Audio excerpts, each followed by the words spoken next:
Wait, please. But so far as the constitutional scheme emerging from the conjoint reading of entry 54 list 1 and entry 23 and 50 of list 2 is concerned, Lord, Mr. Salve has already taken your lordship from Lord Hingir Rampur till KESORAM judgment, my lord, which I will not, my lord, dwell much upon, my lord, except for 10 minutes, just a brief overview. But, my lord, I would. Yes. I'm sorry, my lord. My lord, I would like to place before your lordships the government's perspective, my lord, why the architecture of the MMDR Act is the way it is and how it impacts the power of the state versus power of the center. But before I do that, my lord, I want to make one thing very, very clear, my lord. Because the impression, my lord, which is unintentionally gathered is this, that this is kind of a federal issue between center and the state, and who has the legislative competence to levy. At the outset, I say that is not the question here. Right? Lord, here, and as my lord, I will explain, my lord, in a little more detail with some facts, figures, and statistics. Which volume was it?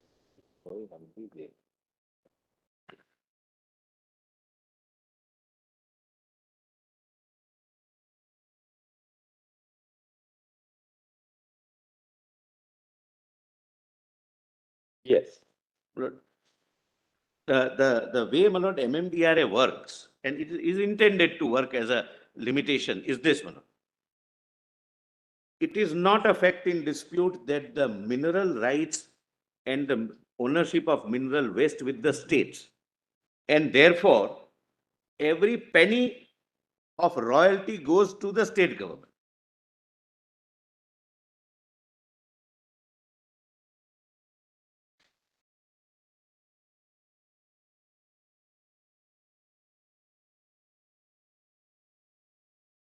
My lord, if your lordship would not like to, my lord, write down, my lord, I have the propositions also, my lord. At the end, my lord, I can give the propositions. Yes. But just, my lord, to make it more convenient for your lordships, my lord. Yes. Lord, every penny goes. The state government grants the lease. The lease deed format is provided in the central statute. Yes. The state government collects the royalty. The royalty figure is fixed by the central government. The state government appropriates that royalty amount with other amounts which I will show as a part of its consolidated fund.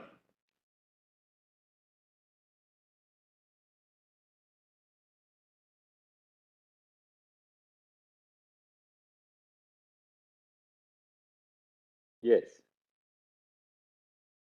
No, these are not the facts which are in dispute or which can be in dispute.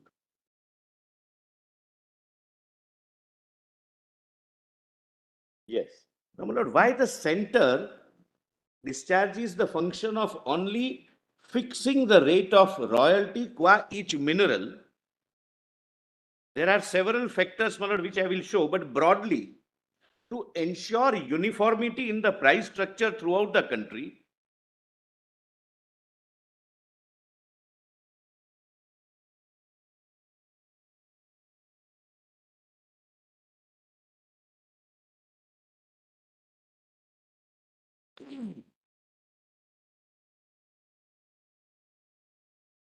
Yes. and my lord, our domestic price structure will have to take into consideration two factors. I'm just giving a broad overview. One, the domestic requirement.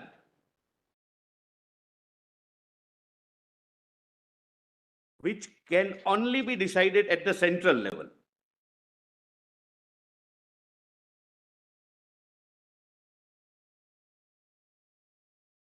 And second,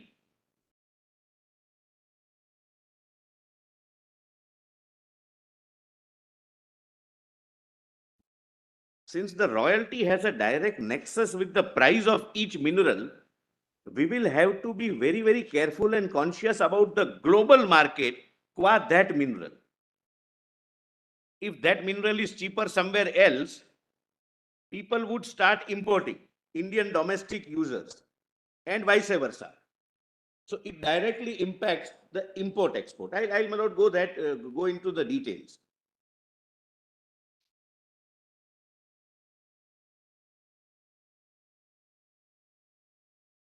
But next and the most important thing, but as I would show, my lord, from one report, which is report prepared, my lord, every 3 years. Your lordships are aware, Section 9 provides that the royalty will, the rates of royalty would be changed every 3 years. So, my lord, there is a report prepared. My lord, it was really heartening to know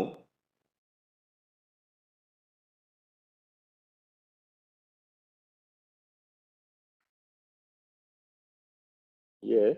a classic example of cooperative and collaborative federalism. What the central government does, your lordship did not write, in my note, your lordship would find everything. We call for the views from all stakeholders. Stakeholders would mean industries, stakeholder would mean people who are going to be affected by the industries, because ultimately we have to protect the environment as well, and essentially and more importantly, the state governments. I'll show a lot from the last report of 2019 that the state very effectively involved in the process. They say that this particular mineral, bauxite, please increase it by 2% because this is our revenue generation. These are the reasons why it should be something more. Then, I'm sorry. Then the subgroup, after receiving all these detailed inputs, examines what are the global scenario, what will be the impact on the export import. But all these minerals are required for the core industrial sector of the domestic market. That is taken into consideration.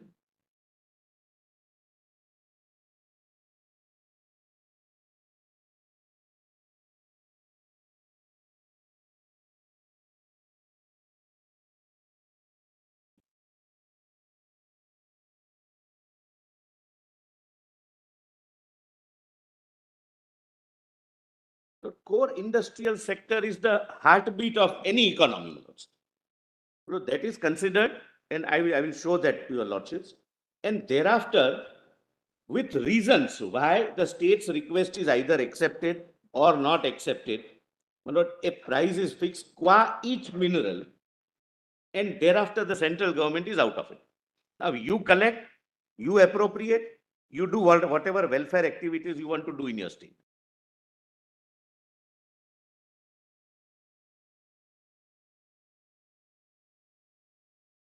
The only dispute between the parties, my lord, in these proceedings is, after having, it is our case that when we decide the amount of royalty, the figure of royalty, that is all inclusive, taking into consideration all your requirements. What the states say, that over and above the royalty,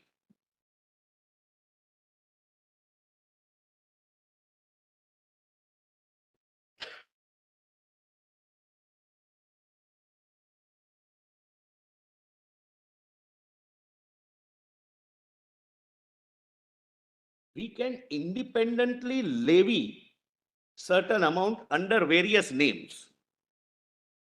What we believe and what, my lord, the act perceives, the objective of the act is that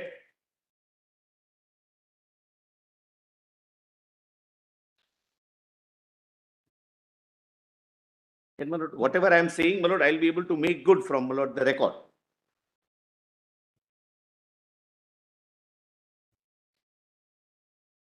So suppose iron ore or bauxite, some amount is fixed, say 100 rupee per ton or per whatever, my lord, there are, my lord, pit's mouth value, etc. That also was argued, but I'll show that's not relevant for this purpose. So the amount comes to say 1,000 per ton, giving a absolutely hypothetical example. They say that every state will have a power to levy something more than 100, more than 1,000. We say no, it is all inclusive. And the reason is this. If every state start imposing further levy, in some case it would be 1,500 per ton. In some case, it would be only 1,000 per ton. In some state, it would be 1,100 per ton. The uniformity of the prices will not be maintained. And I want to flag, my lord, that issue before, my lord, I take your lordships to this, my lord.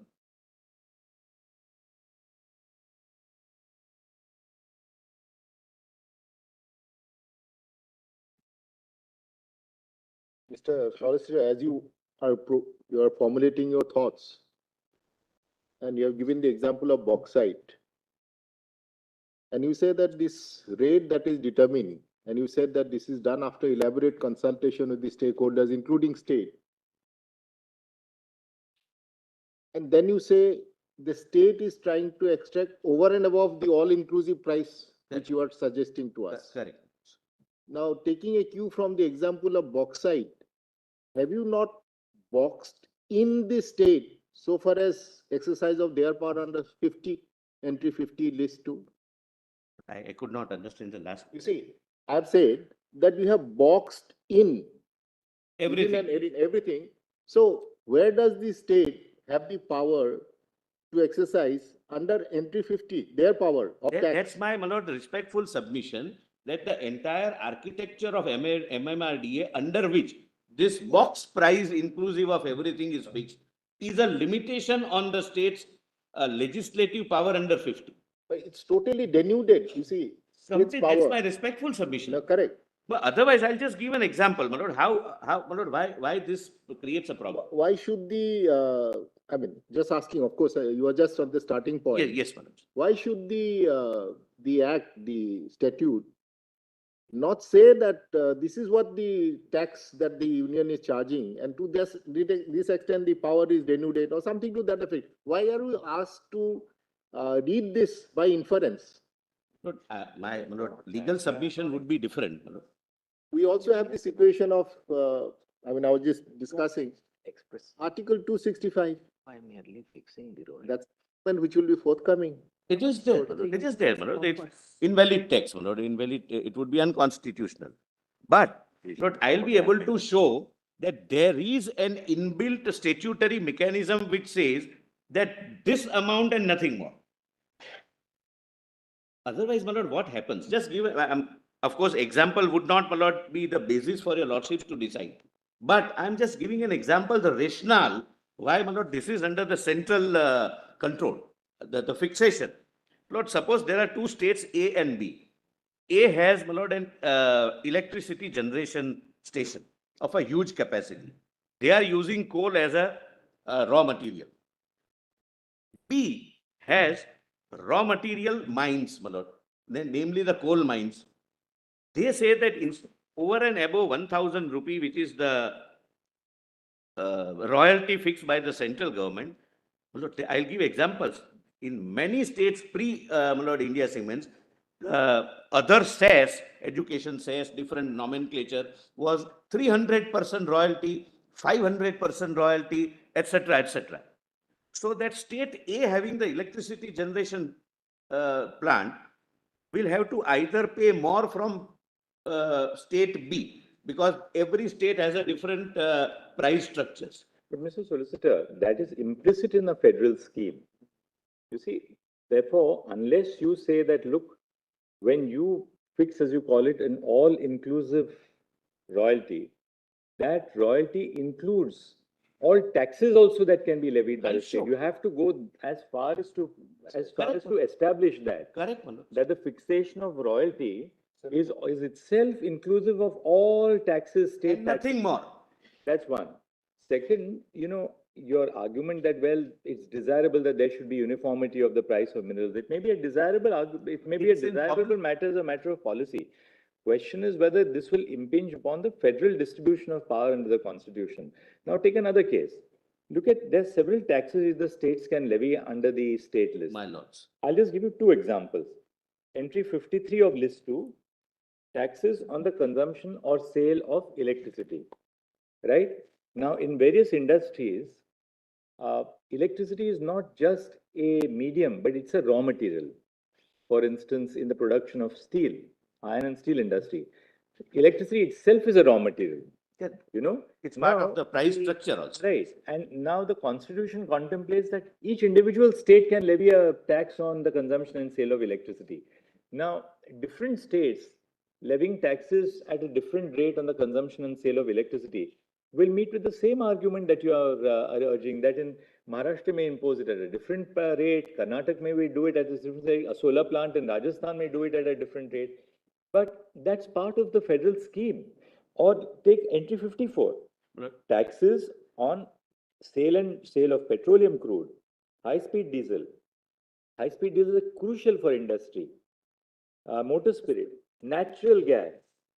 So if you are consuming natural gas from, say, which comes in from Jamnagar, different rate altogether. If you are importing natural gas, which has come in through, say, a crude pipeline, a gas pipeline, say, in Chennai, completely different rate. That's exactly the scheme of the Constitution. That and there is nothing sui generis about minerals, that there should be a uniformity. Then the same logic will apply to electricity. Have the same rate of electricity, same taxes for electricity. Ignore that example and I'll give the answer. I'll give the answer. In other entries like electricity or entry 54 list 2, there is no provision like entry 50 that's subject to limitations placed by the parliament under 54. But therefore, That- there that is a makes- safeguard. Suppose say Jharkhand places tax at the rate of 500%. Lord, ignore that example. Lord, I'll make it good on other issues. Suppose some state levies rates at the rate of, say, 300%, something disproportionate, which will really affect the industry. And that state is the primary source of that mineral in India. Parliament can certainly regulate the rates. When you're prescribing limitations, you can say that, look, rates will not exceed so and so. Rates on this mineral will not exceed so and so. You can have differing limitations for differing minerals. Lord, Lord, So, please you know, ignore that Parliament, in example sense, for the union- time being. Union is not thought through how they can use the limitation power, imposing power, to ensure that whether states are not restricted in imposing taxes, the taxation structure in the states does not affect overall the development of the mineral or the development of the industry. Parliament can still do it. But they'll have to do it then in a nuanced case by case, mineral by mineral basis. My lord, that is where, my lord, we would respectfully, my lord, argue that MMRDA is that restriction, what is the Constitution says, limitation on. Well, this is sui generis for the simple reason. This is the only entry, taxing entry, which is made subject to some other entry. There is no other taxing entry, number one. Number two, in But it's case not of, made subject to the other entry, it's made to subject to limitation in the interests of the regulation and development of minerals. So it's quantified very carefully. Mr. Solicitor, if you want to sit for a minute, sit. no, for a no, minute. I'm See, the limitation is a constitutional limitation. It is not any kind of limitation. exactly. So a constitutional limitation has to be read in the context of Article 265 of the And Constitution. that too in public interest. Because there can be no taxation except Correct. with authority of law. So a constitutional limitation to tax juxtaposed with Article 265 must be the Correct, my lord. I bow down. I bow down. interpretation. I bow down. My lord, second, as my lord, I I would, think you have to answer. Constitution. You are banking upon the fact that states have say in determining royalty. There you may not be right. Under section 9 subsection 3, it is the exclusive power of the central government to decide what is the royalty. my lord, can I, States have no power, no, read section 9 subsection, my the lord, exclusive domain of the central government. States do not have any say in fixing royalty. my lord, if your lordships can, my lord, consider, my lord, allowing me to develop further. We are just pointing out so that you can answer. Certainly, my lord. I'm conscious of the fact that the consultation is not statutorily contemplated. That's That's what, my lord, my lords are very rightly putting it to me. But the consultation is read in every provision. That's what I'm going to show. My lord, please take my written submissions, my lord. Where do we get them, Mr. Solicitor? My lord, volume 2F. And my lord, I will ignore whatever is argued or whatever may perhaps not be relevant immediately. Volume? 2A. 2F. It should be 2 2F, my lord. E. No, it is thereafter changed. No, there was some mistake. at night, my lord, So we should ignore E? yes, my lord, please ignore it, my lord, and if possible, delete it, if it is possible to delete. Annexure was wrong, my lord. Instead of the report of 2019, the report of 90 was annexed. There was nothing to hide in there, but that was no relevance of that. Got it. Page 5, my lord, page 4. PDF 5, I'm sorry. PDF 4. I'll, my lord, keep what is not relevant, but what is relevant, please allow me to, my lord, read. My lord, this history relates back to the industrial policy. I'm not reading it. I'll just, I have annexed, my lord.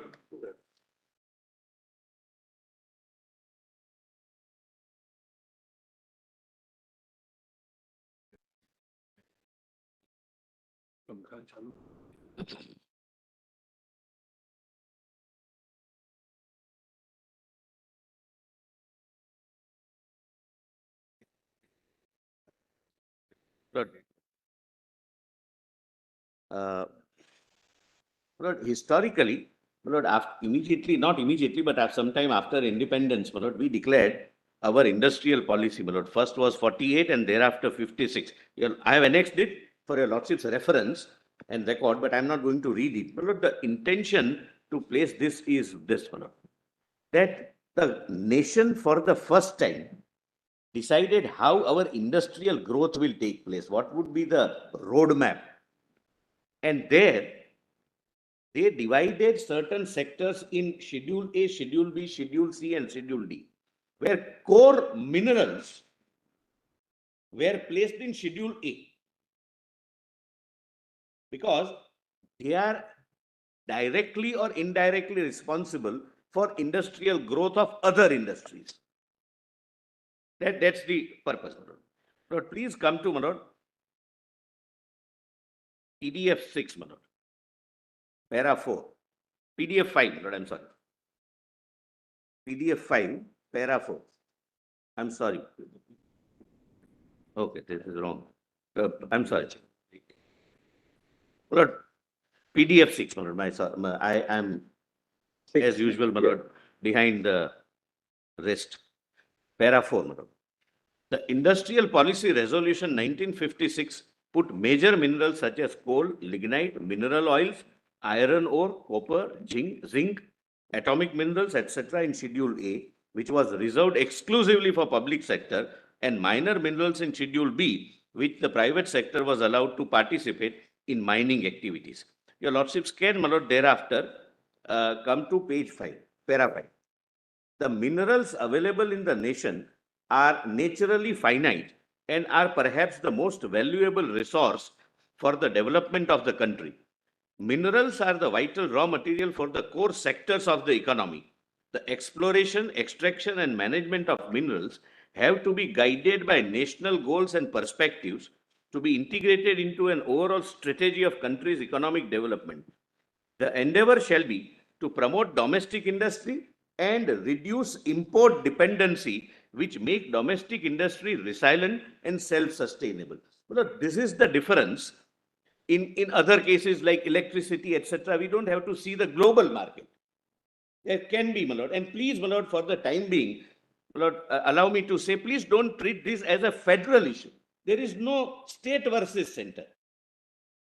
It is the state government which collects everything only for the reasons which will follow. The price, the royalty fixation, the quantification is done by the center, keeping the global phenomena and the domestic scenario in mind. Then your lordships may come to my lord 7, para 8. This is, my lord, more relevant, my lord, why, to answer, my lord, the Chief Justice of India's query, my lord, why mineral stands on a different footing and why its fixation of everything which is to be extracted from whoever is liable to pay is to be federally governed, my lord, if I may use that expression. 8. The mining sector and extraction of mineral, by the very nature of the subject, requires to be taken up holistically at a national level, as its regulation and development shall have to be based upon the following. My lord, please see each one of them, my lord, carefully. National landscape for protection, exploration and extraction of mining. Mineral being a national wealth, its distribution for the benefit of every citizen of each state as per principles of socialism enshrined in the preamble. Then 3, impact of high burden of levy on Indian minerals in comparison to international mining jurisdiction. Look, this is crucial. Look, if high burden is put on each mineral, my lord, by different states differently, we may not be able to, my lord, deal with the global situation.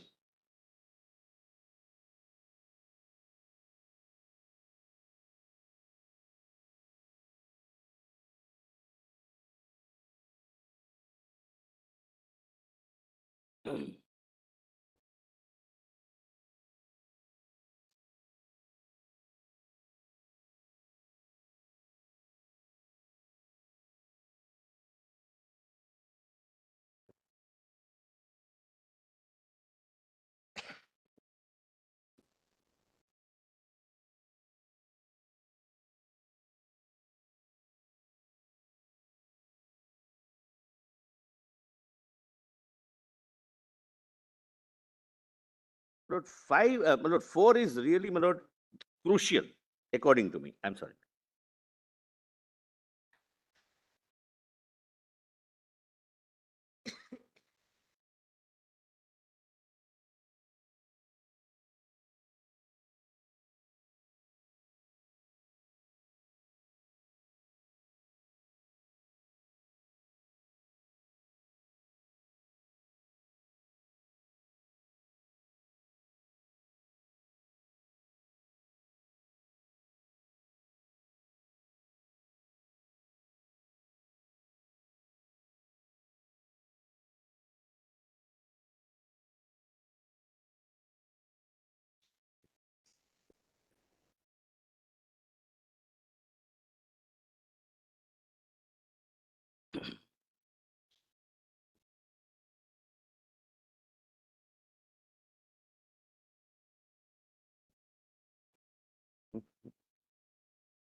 Lord, your lordships, when examines, my lord, interpret the entries or any constitutional principle, the lordship would examine, lord, would keep in mind these factors because these are in public interest as envisaged under 54.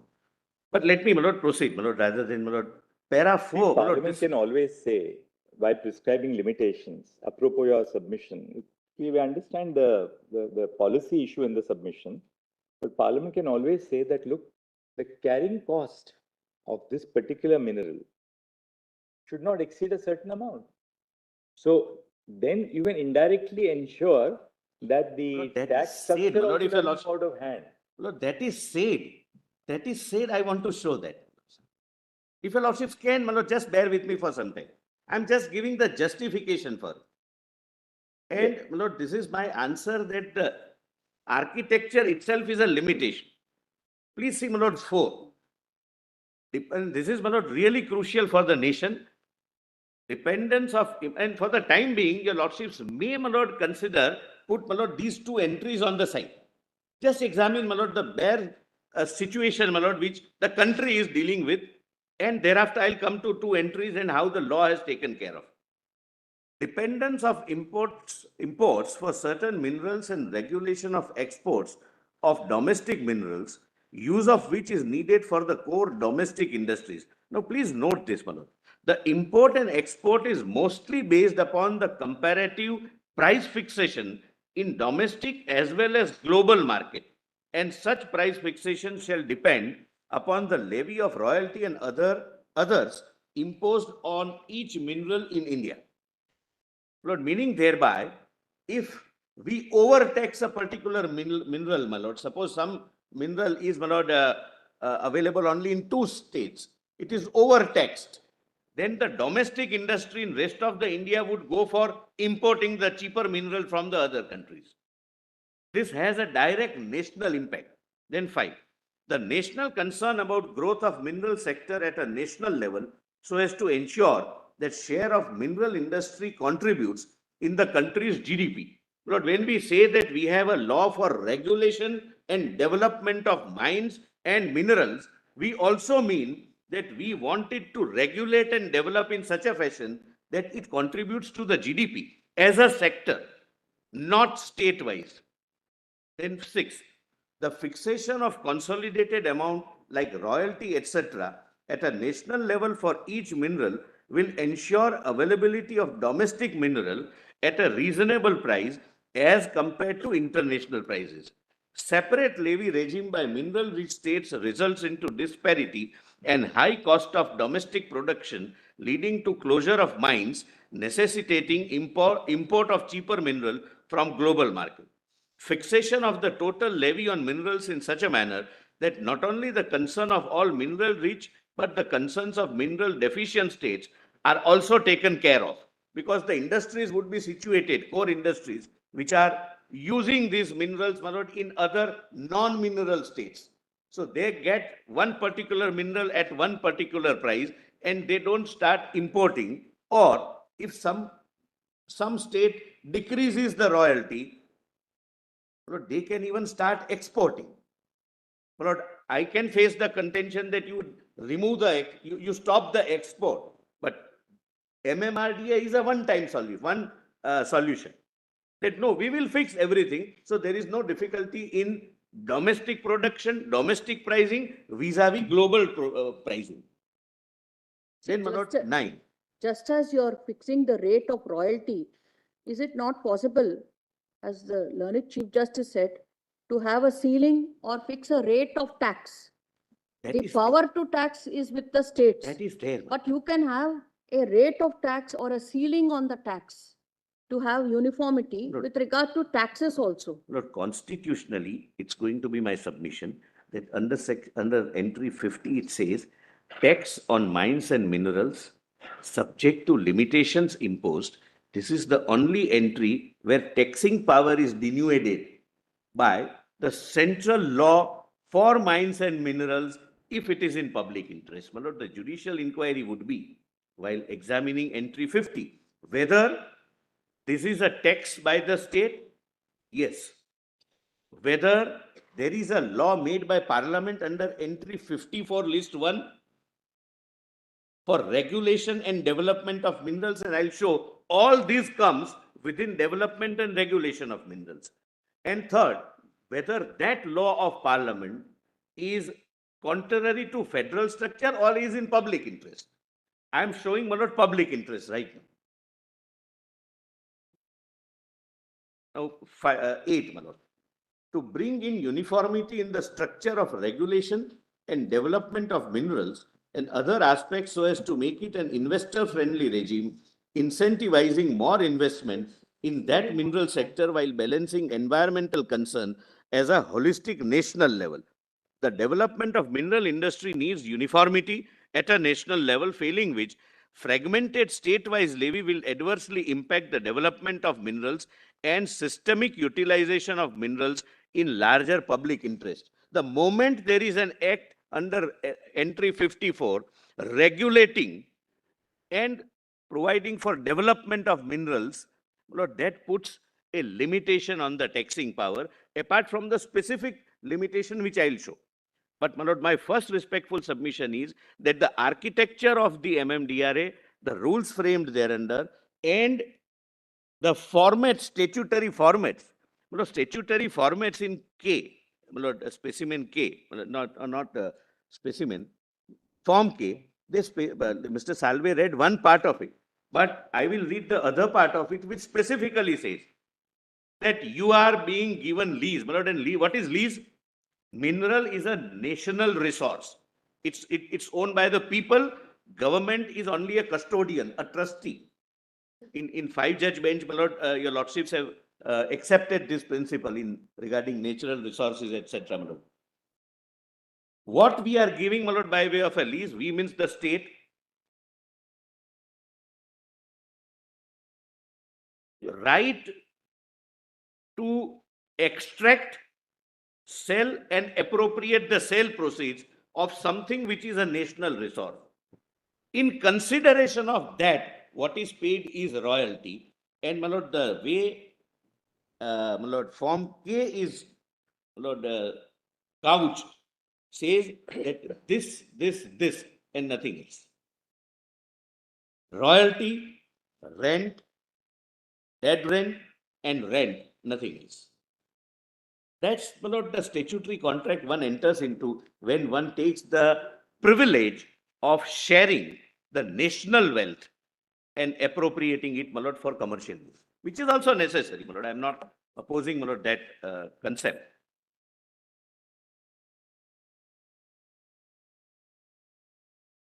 Now, your lordships, my lord, kindly come to para 12, 8 means 9, PDF 9, my lords. My lord, I am skipping what is not necessary, my lord. There is one thing. my which lords. You may not skip, My Mr. lords. Solicitor General. Come to para 9, My lords, Roman 4. correct. This seems to be the substratum, the heart and soul of your What your principal lordships would argument, answer. Right. Correct. The only contention is the state's assertion that over and above the amount of royalty fixed by the central government with their active consultation, they can still independently impose levies, exercising its legislative competence under entry 50 list 2 of the 7th schedule. Your principal argument is that every penny of royalty goes to the state, no problem. My Lord Justice Oak pointed out subclause 3 of section 9 of the Act. Just give us some illustration, one or two. What are these? What is the nature of other levies which you are talking about over and above royalty? It comes subsequent. Oh, There. My lord, in pre-India cement era, so one clarification. yes, Is it your complaint that they are not adhering to Schedule 2, which fixes the rate of royalty? They may be strictly adhering to the price fixed in Schedule 2, but over and above those royalty, yes, they are levying some other taxes. yes. And what they do is, And your argument is that that is not permissible by virtue of Article 54. read with 50. Right? That's your argument. So what are these other levies which is impermissible for the state to impose? Yes. Please, my lord, come to, my lord, I'll answer that first, my lord, and then come back to, my lord, my Correct. page 55, my lord, if your lordships can come. 55, my lord. Please see, my lord, para 93, just to immediately answer my lord's question, my lord Justice Patiwala. Then you may proceed in your own way. I'll come back to, my lord, This that, will but give yes, us some it's a, my lord, very pertinent question, my lord. And I also want to highlight this, my lord, this is all which is, it's a bone of contention, my lord, and it's not adversarial, my lord. Ultimately, Para 55, para 93, my lord. page 55. Yes, my lord, page 55, yes.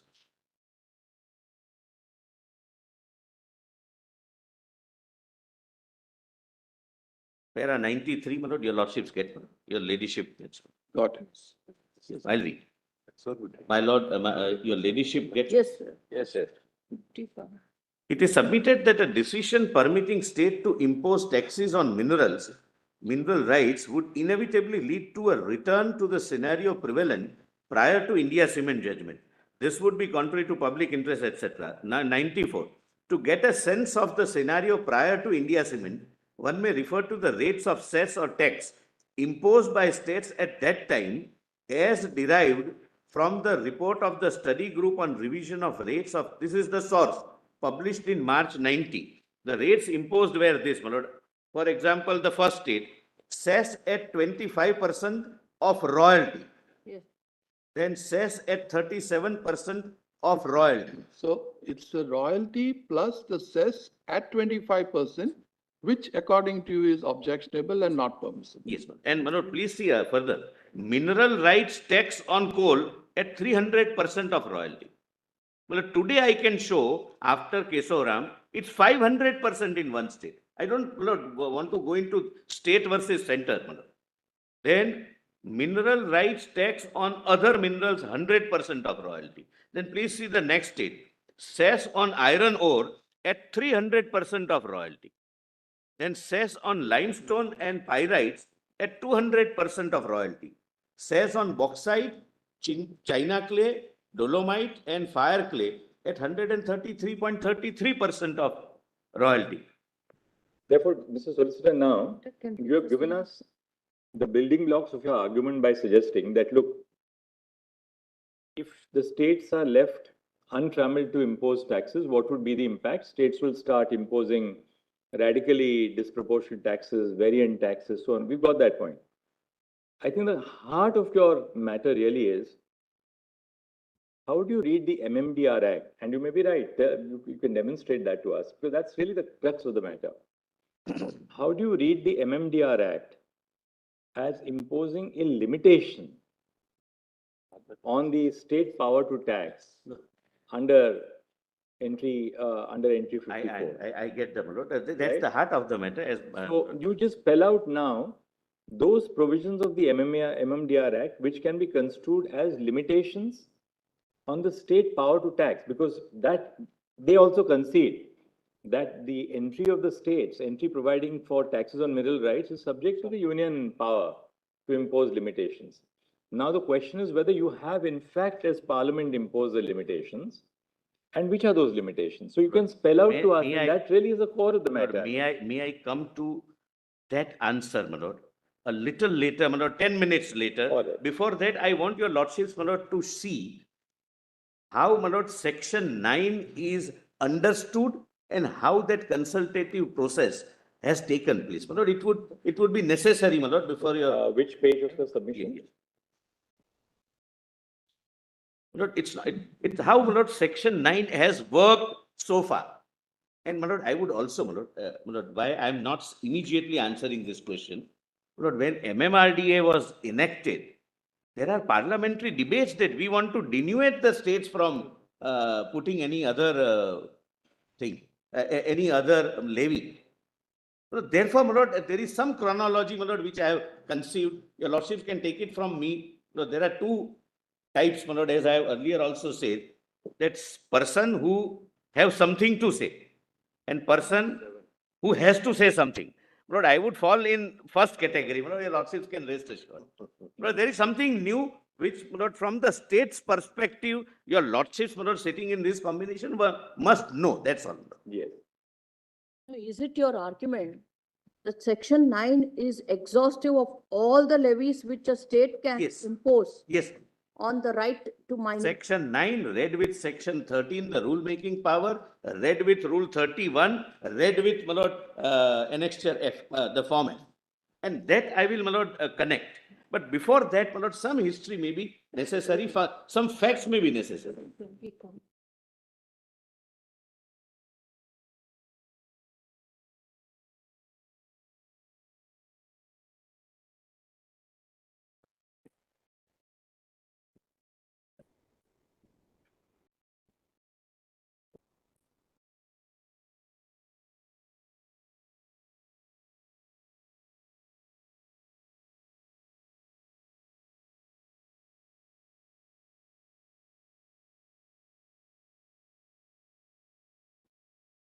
You must be doing it.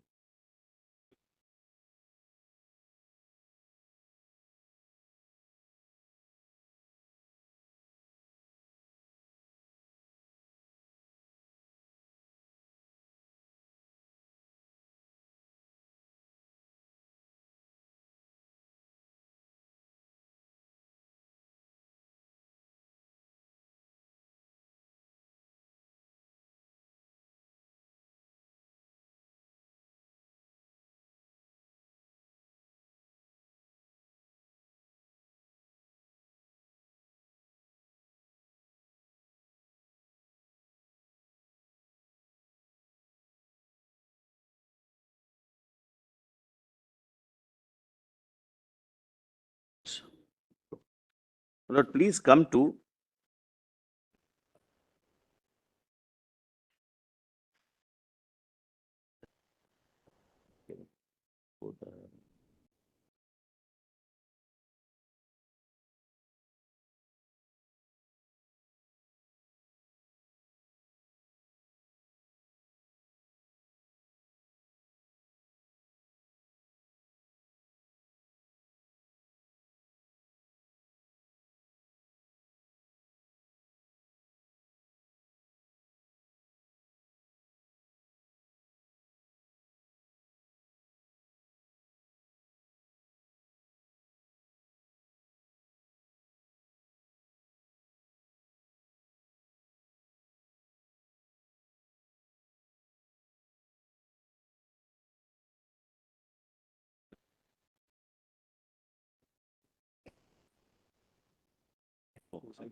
Earnestly request your lordships to see the scheme of the act and the rules in the context of, my lord, what I am going to show, my lord. Please come to, my lord, page 112, my lord. I have produced, my lord, a report, my lord, and for only this, my lord, kindly allow me to use, my lord, the physical copy.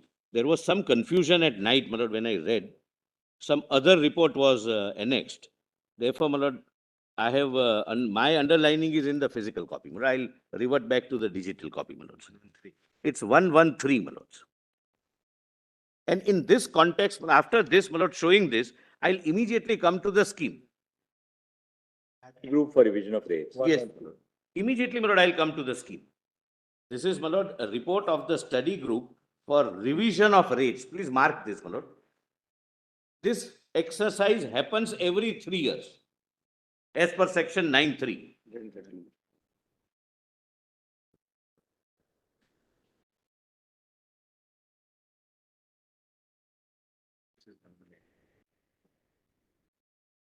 Your lordships. The Solicitor General got away by saying, please permit me to use the hard copy. I do not know whether the bench members have that privilege or not. Lord, I admit, my lord, I am technologically challenged. No, I put myself in the same footing. And not only you and I, but I'm sure there are others also. Others in the also. room. No, my lord, but substantially we have shifted. No, what happened was, at midnight, my lord, not midnight, 1 o'clock, when I was, my lord, marking my notes, my lord, so that I can give exact pagination, I found that the annexure, this annexure, was wrongly put. It was another report which was put. So I could not, my lord. We have the one by Dr. K. Rajeshwar Rao. Yes. Yes, my lord. Same, So, right? my lord, I had the hard copy, so I marked hard copy. Rest, my lord, is I am on the disk. My lord, please come to page 118.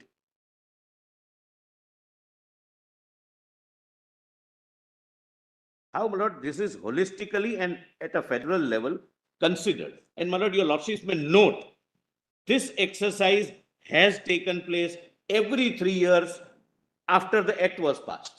Section 9, my lord, apropos, my lord, Justice Oak's query, my lords are right. Textually, it does not provide for consultation.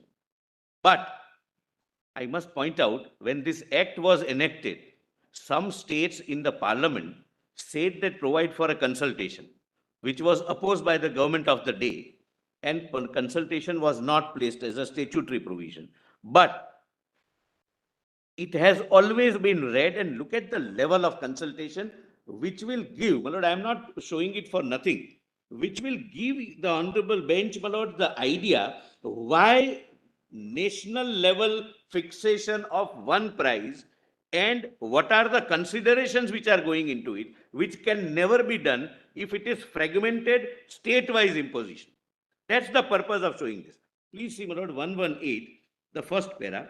The principles of, and my lord, kindly, my lord, bear with me, my lord, I'll go a little slowly so far as this report is concerned. The principles of royalty rest on an accepted legal and customary base. Minerals are non-renewable assets which, once removed, cannot be replenished. As owner of minerals, the state needs to be adequately compensated for the permanent loss of an asset thus depleted. Royalty, therefore, whether fixed as a share of profit from the mining industry or as a compensation for a depleting asset, is a consequence of ownership of an asset to which the title is transferred. Well, this is to answer whether it is a tax or not. Well, please come to page 119. Royalty regime in British India. But it has always been federal dominated for this reason, my lord. In the British regime, grant of mineral concessions were regulated by Government of India Act 1913. Subsequently, as per the Government of India Act 35, many constitutional changes were brought about under this act and minerals became provincial subject. As a consequence, the then provincial government of Assam, Bihar, Bombay and United Provinces framed their own rules for granting mining concessions. In 1939, the Government of India framed Mining Concession Rules 39 for regulating the grant of prospecting licenses and mining leases in centrally administered area. The mining concession rules specified royalties on mica, petroleum and natural gas, oil, shell, gold and silver, iron ore and precious stones, and the rest of the minerals were not specified. The royalty was based on a specific percentage of the sale value in respect of specified minerals, except oil, shale, iron ore, gold, silver, and so and so. Now, present legislative provisions, your lordships can not consider skipping and come to chapter 2, my lord, page 121, my lords, para 2.4. Lord, I have marked it, my lord, so that I may not have to read what is not directly relevant. But your lordships can go through it, my lord, at leisure, my lord, if required. 2.4, your lordships have, my lord? 121. Or may I read? With a view to have comprehensive review of the royalty rates on all minerals in terms of its impact on production, mineral-based industries, export and the state revenues, for the first time in the year 1966, Union government set up a study group. This study group submitted its report in 1968 and recommended delinking of royalty rates from the pit's mouth value for most of the minerals and suggested unit of production, that is tonnage, as the basis because of the difficulties experienced by the states in administration of charging royalty as per value of minerals at the pit's mouth, which led to litigations and disputes. Subsequent study groups constituted in the year 73, 78, 84 and 89 retained the tonnage system. Please see 2.6, my lord. As a result of the adoption of the policy of economic liberalization and also as a sequel to International Roundtable Conference held in New Delhi in April 94, under the aegis of the UNDP, the Ministry of Mines constituted a study group in January 95 with a view to rationalize the rates of royalty to make them comparable with the international rates. Please, my lord, mark this. Lord, I am on entire act being read as a limitation and the act is in public interest, my lord. Please, my lord, allow me to proceed further. International rates and at the same time ensure rapid development of mining industry and augmentation of revenue earnings of the state governments. My lord, this is treated as a part of development of mining industry. This national level price fixation is treated as a part of development of mining industry, which is the act. Therefore, my lord, I say the act itself is a limitation. I'll point out the specific provisions also.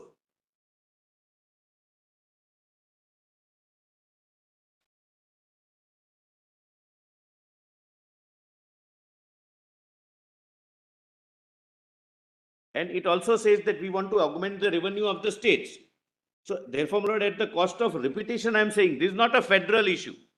State versus center. Yes, legislative competence of parliament versus legislative competence of state assembly, my lord, is an issue, but not a confrontational federal issue.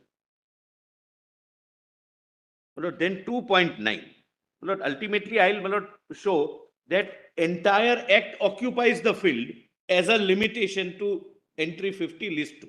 That's, my lord, my attempt, my lord. That's why I'm going in a particular, my lord, chronology. 2.9, my lord, next page. Extent provided.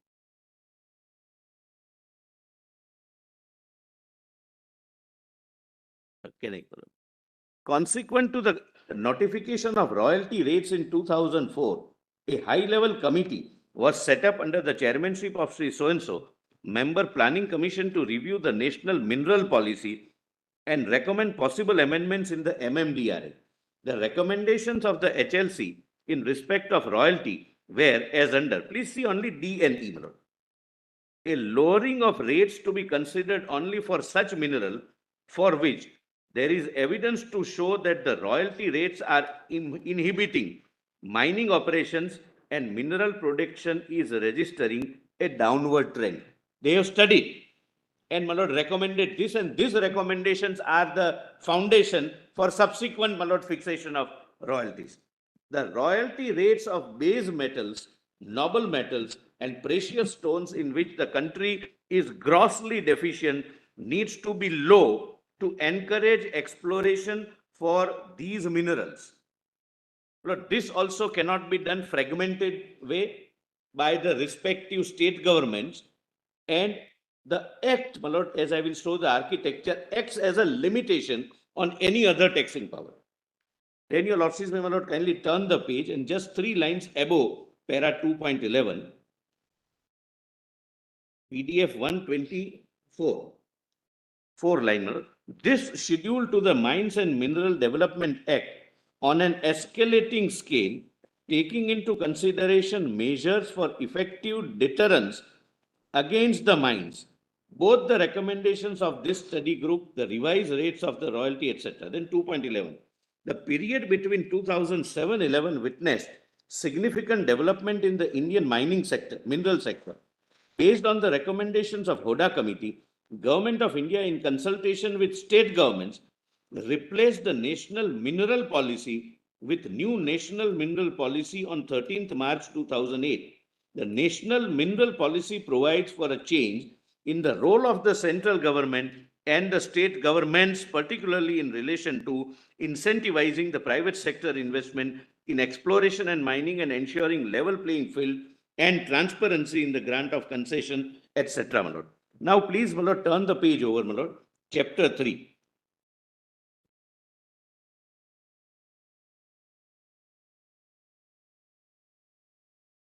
PDF 126, my lord. I'm sorry, my lord.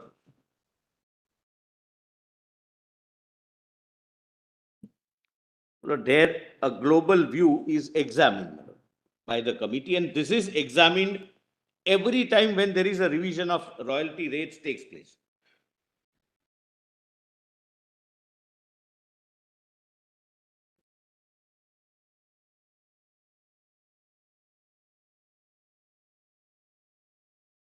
Lord, please come to last para of this. 129, my lord, last 3 lines. Lord, these are all factors, my lord, which would lead credence to my argument, subject to your lordship's, my lord, approval, that the act, architecture of the act, and reading section 9, the way, my lord, the central government has read, operates as a limitation contemplated under entry 50. Lord, last 4 lines. It is evident, your lordship gets, my lord, 129. It is evident that prevailing royalty rates in other countries are much lower than India and mainly in the range of 2.5% to 7.5% on ad valorem basis. For ease of comparison, 15 mineral-rich countries have been considered based on significant occurrence of the specific mineral. This is the examination which, my lord, is taking place every time there is a revision in fixation of mineral rates. Then, my lord, kindly come to next 130. And that is where, my lord, the government's concern comes, and that, my lord, would, my lord, possibly persuade your lordships to treat the act itself as a limitation, apart from 3 or 4 specific sections which I'll show. Because the act is, my lord, please bear in mind, providing for development and regulation of minerals. And once the field is occupied by provisions which makes the development possible and regulation possible, Lord, I will show some of the judgments. The regulation would also mean prohibiting taxation.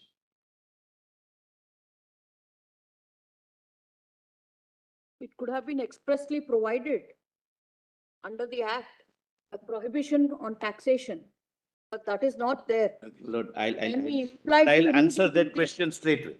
It is not provided. It is not provided. But, Lord, no statute, my lord, to my knowledge, would provide a negative provision that you, the state legislature, will not tax.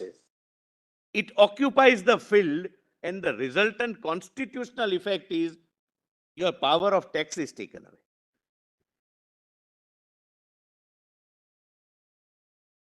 I will come to that, my lord, but I want your lordship and my lord, ladyship to see this.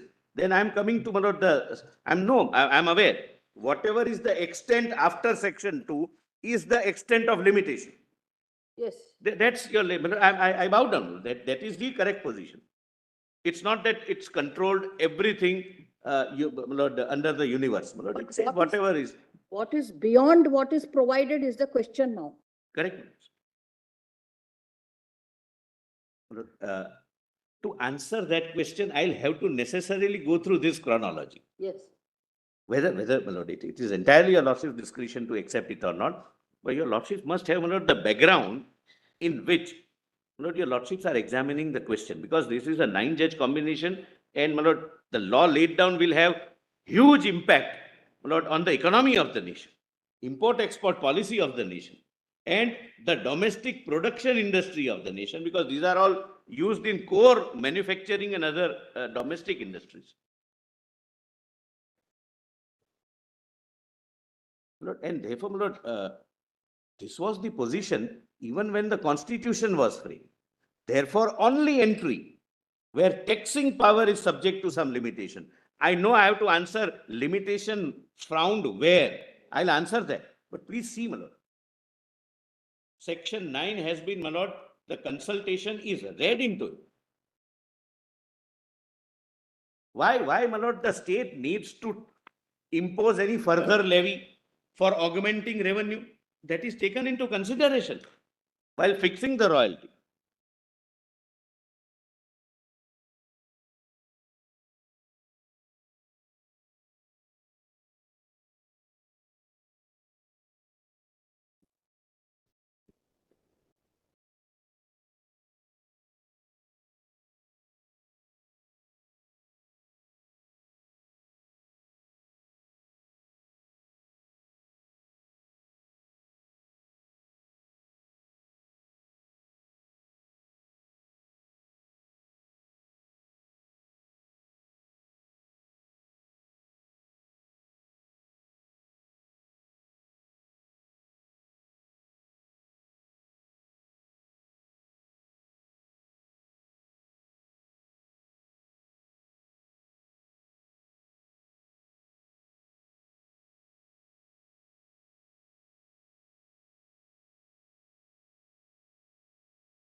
To answer, my lord, her ladyship's query, my lord, again, putting it in a different way. There is no negative provision in the state, in my lord, the act, that state legislature is denuded of the power, because no legislative drafting would have such a provision. Negative provision is not required.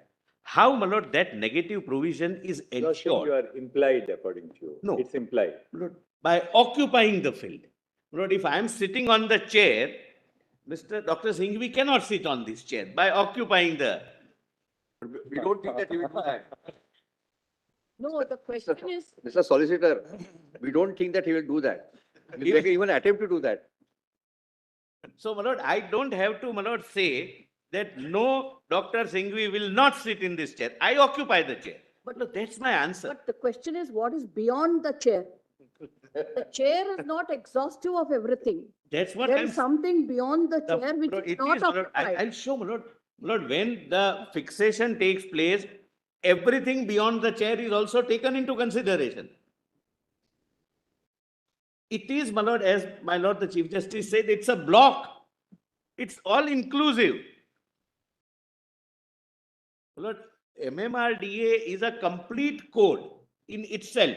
When it provides for fixation of fiscal levy, it exhausts all fiscal levies.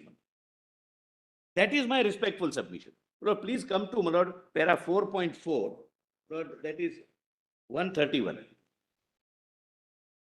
And this is what, my lord, would be the problem, my lord, if India cement is to be disturbed, my lord, and KESORAM is to be.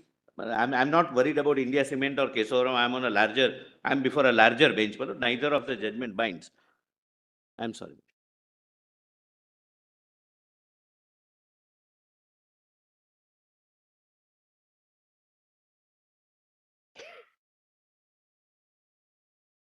My lord, 131, para 4.4. This is, my lord, very crucial. Indian mining sector is carrying the burden of highest taxation in the world. The effective tax rate, for example, in case of iron ore, works out to be as high as 64% in case of the mines granted before 12th January 15 and 60% in case of the new mines granted after 11 January. My lord, your lordship knows in 2015, auction regime took place, my lord. Otherwise, it used to be first come, first served, etc. Against this high incidence of taxation prevailing in the country, the internationally effective tax rate is in the range of 31% to 45%, as depicted in the table given at the end of the chapter. The mining sector in India is heavily taxed, and not only in comparison to international level, please mark this, but also in comparison to other domestic sectors.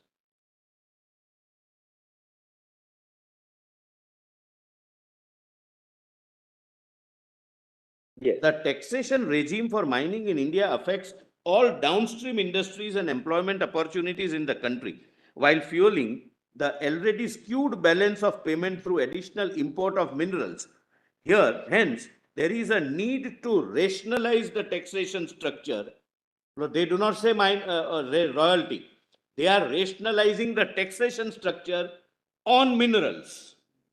Taxation structure for the mining sector for sustainable development and deriving long-term benefits in terms of sustained raw material security for the industries. We can't exhaust everything in 10 years, but our structure should be such that it competes with several factors. Then they have gone to effective tax rate, value of all amounts paid to the government. Please mark this. Kindly underline the word all, or. Value of all amounts paid to the government and divided by total revenue from mineral sales. Please, my lord, come to the next page. My lord, mainly, my lord, they have given mineral producing countries and compared with Indian position. Mongolia is this 31.30% effective tax rate. Similarly, Canada, etc., etc. Last two are India new mines, that is after 15, 59.84, and old mines, 63.97. This is the taxation structure as compared to global. And this includes everything which is payable to the government, including royalty. So they are deciding the fiscal structure, not royalty only, keeping in mind every fiscal levy which is permissible or impermissible. Except, my lord, what is, my lord, quoted in the at the bottom. ETR does not include a number of other payments such as auction price. Now after 2015, my lord, I have to participate and I'll have to pay premium. Auction price, purchase of land for mining, GST at 18%, 10% tax levied by Supreme Court. It's a wrong word, not levied by the, levied under Under the order. under the judgment. That's right.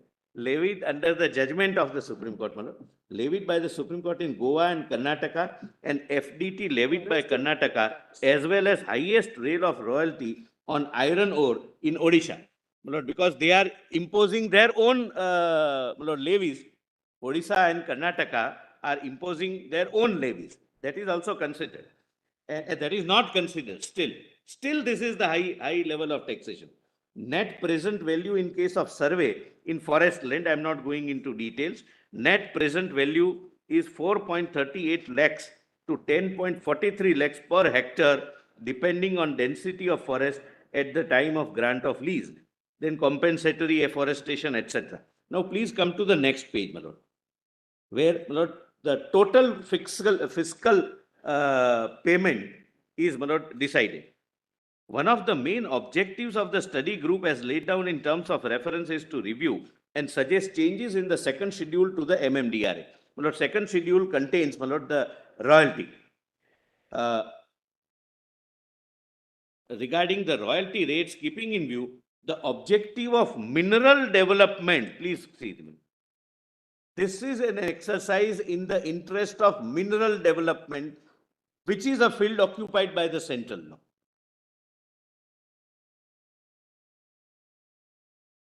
Because they are not only deciding what amount will get to which state, they are examining how the national development in the sector of minerals will take place.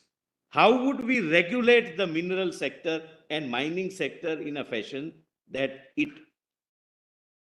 is developed? So this amount is, my lord, under the act providing for development of minerals. Then your lordships, my lord, kindly see 5.2.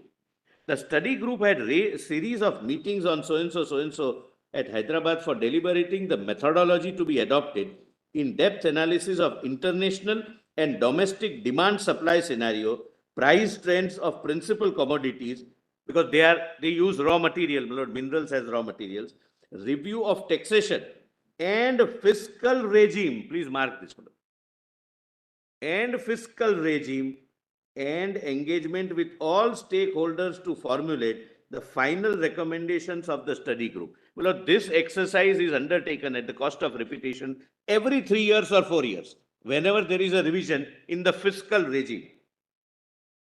Then your lordships, my lord, kindly come to the next page, para 5.5. My lord, they prepared questionnaires, 2 questionnaires, one sent to, my lord, the affected parties, my lord, that is mining industry, and second to the state governments, so as to decide how the final figure is to be arrived at. Para 5.5. The questionnaires were also circulated for seeking information from the stakeholders with regard to the criteria for fixing rate of royalty, preference for ad valorem basis or tonnage basis for charging royalty or minerals, periodicity of revision of royalty, perception of the state government for the revenue earned for the imposition of royalty, utilization of royalty for infrastructure development, environment protection, guidelines on charging of royalty, guidelines for computing royalty on minerals on ad valorem basis, separate entry for so-and-so, so-and-so, so-and-so. Now kindly see, my lord, next page, new factors since last revision of royalty rates and dead rent, because 2015 regime, that is, my lord, the auction regime, steps in. After the notification of royalty rates and dead rent in September 2014, there have been major changes in the legal framework by way of effecting the MMRDA with effect from 12th January 15. As per the amendments, mining leases are to be granted through auction. Your lordships can, my lord, skip that, my lord. And, my lord, kindly come to the next page. Criteria for determining royalty rates.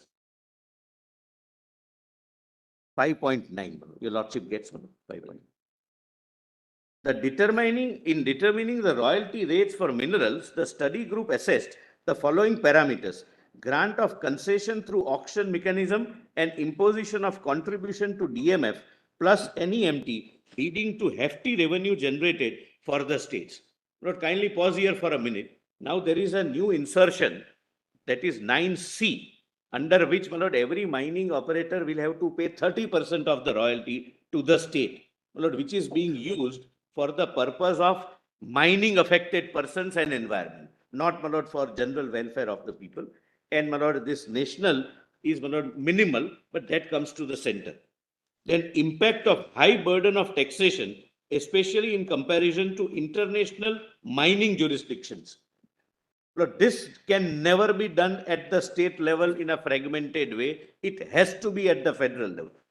Then dependence on imports of minerals.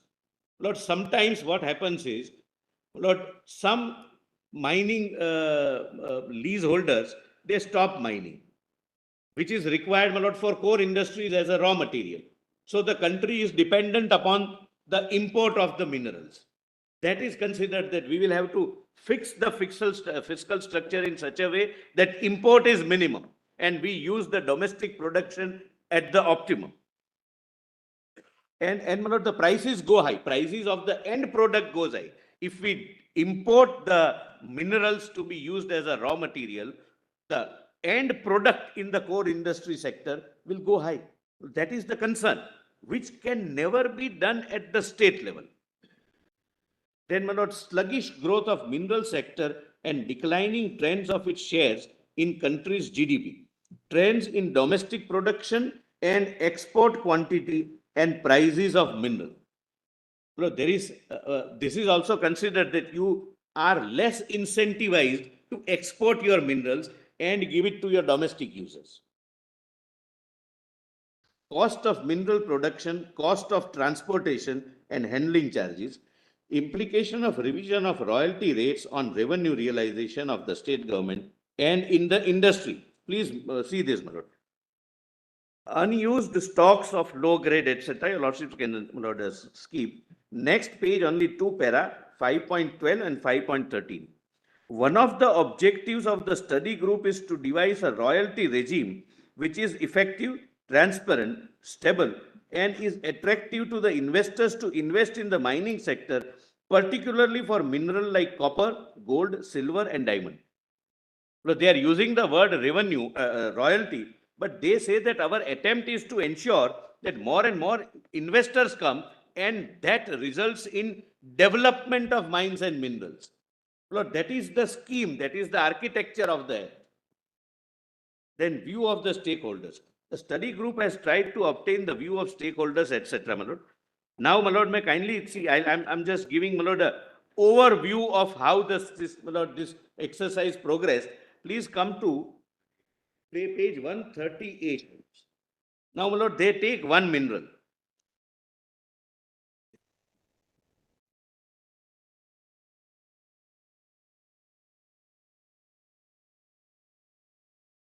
My lord, view of the stakeholders. My lord, the first stakeholder for this particular mineral is Ministry of Steel. Can never happen, my lord, if it is fragmented state-wise. Please see. Was of the view that currently India has the highest rate of royalty on iron ore, that is 15% of average sale value amongst major iron ore producing countries, and thereby having highest taxes at 64% of effective tax rate. Ministry of Steel made the following recommendations. I am not going into it. My lord, then please see. B. Government of Andhra Pradesh. The main recommendation, please see beach send. Increase of royalty rate to 4% from existing 2% on ad valorem basis for limonite, siliminate, so-and-so and so-and-so. They take into consideration what fiscal benefit we want to derive out of the mineral wealth which we have in our country, and therefore they make a request and they give justifications, and acceptance and rejection of request are answered in this report with reasons. Please see, my lord. Then, my lord, please see next page, my lord. Government of Andhra Pradesh, my lord, iron ore. They, my lord, say this. Please see, my lord. Continue, my lord, 4. Your lordship have Roman 4. Yes. Continue existing rate of royalty for iron ore, 15% of average sale price on ad valorem basis, irrespective of the grade of the ore. They say we, our coffers would be enough if we get this much out of our mineral wealth.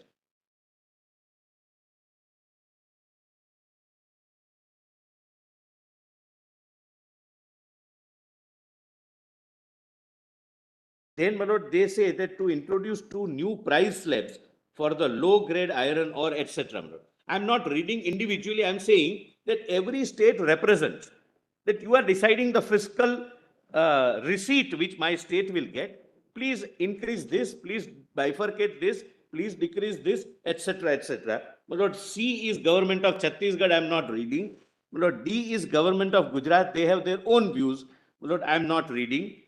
E is government of Jharkhand. I'm not reading. These are just examples that every state participated per mineral. Look, this is an exercise per mineral, because every mineral has its own economic parameters, and every mineral will have different stakeholders contributing their suggestions. Then, my lord, please see F, government of Madhya Pradesh. The rate of royalty on diamond should be increased from 11.5% to 15%. They say that we want something more from our diamond deposits because Madhya Pradesh seems to be a diamond rich state. Then government of Odisha, government of Telangana, then Manoj, kindly come to my learned friend wants me to see, show to your lordship Telangana. It was highlighted by government of Telangana that the fixation of royalty should be based on unit or volume instead of ad valorem, mainly for adequacy, administrative efficiency, revenue stability, transparency, and simplicity in monitoring royalty collections and reconciliation. This is important. It was also pointed out that the present royalty regime, that is royalty, DMF, that is district fund and national fund, etc., imposes higher tax burden on mining sector and is high comparatively with other countries relating to effective tax rate. They say that decrease this because internationally there is a low tax regime. We have higher tax. And their concern is they might lose the industries which are using this particular mineral. So they have their own concern. Then next is FIMI. FIMI is Federation of Indian Mining Industries. So they have also participated, but I'm not reading it, but there, this is a stakeholder participation. Now your lordships may go by one or two examples of the minerals. Page 148, para 6.4. This is how the development and regulation of mineral is taken care of as a general architecture. 6.4. An analysis of the feedback given by the state government show that principal mineral producing state perceives royalty primarily as a source of revenue as well as consideration for permitting exploitation of state mineral resources. These states are also of the view that royalty is a consideration due to the state government for allowing exploitation of its mineral resources besides a tool of source of fund for local area and community development.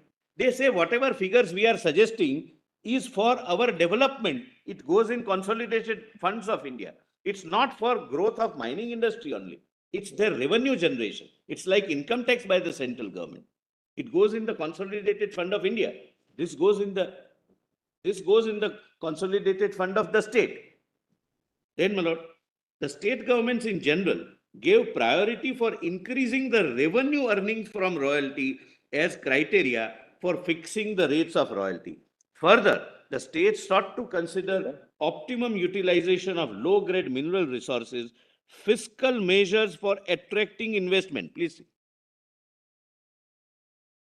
Fiscal measures for attracting investment and mineral conservation as other important criteria for fixing royalty rates. Some states are also of the view that criteria of fixing the royalty should be to attract improved technology to bring royalty rates in tune with international rates for encouraging investment in mining sector. But they are saying that this is an all comprehensive package which we are deciding. FICCI recommends that differential rates of royalty should be charged on intermediate minerals, etc., etc. We are not concerned, my lord. Now, please see, my lord, one example.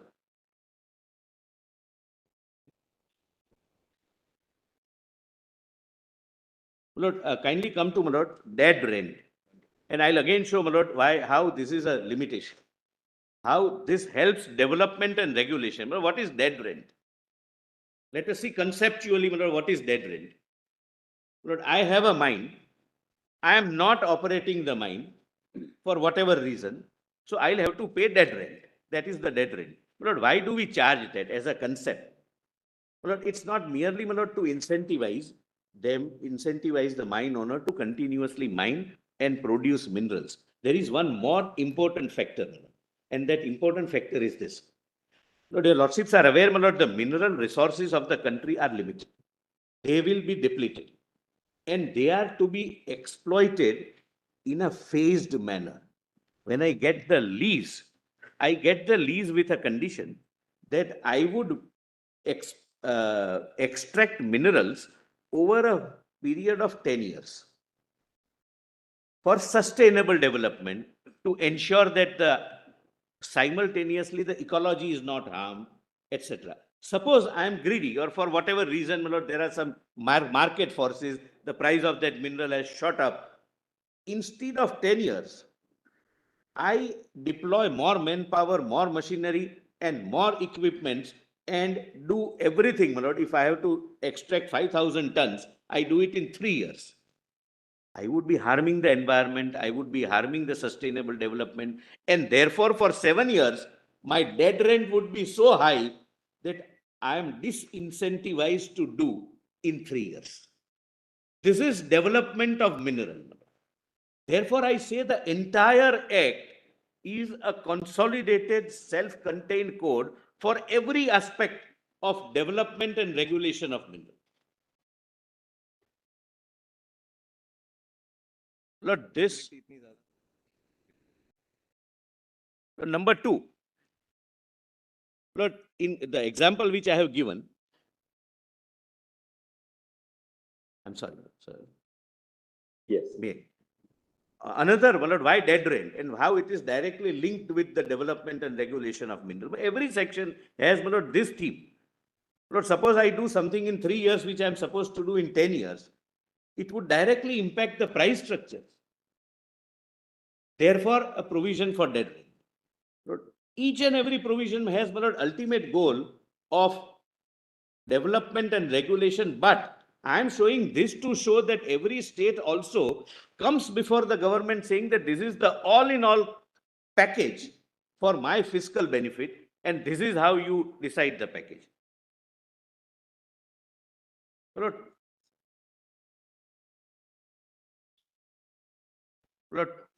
58, my lord.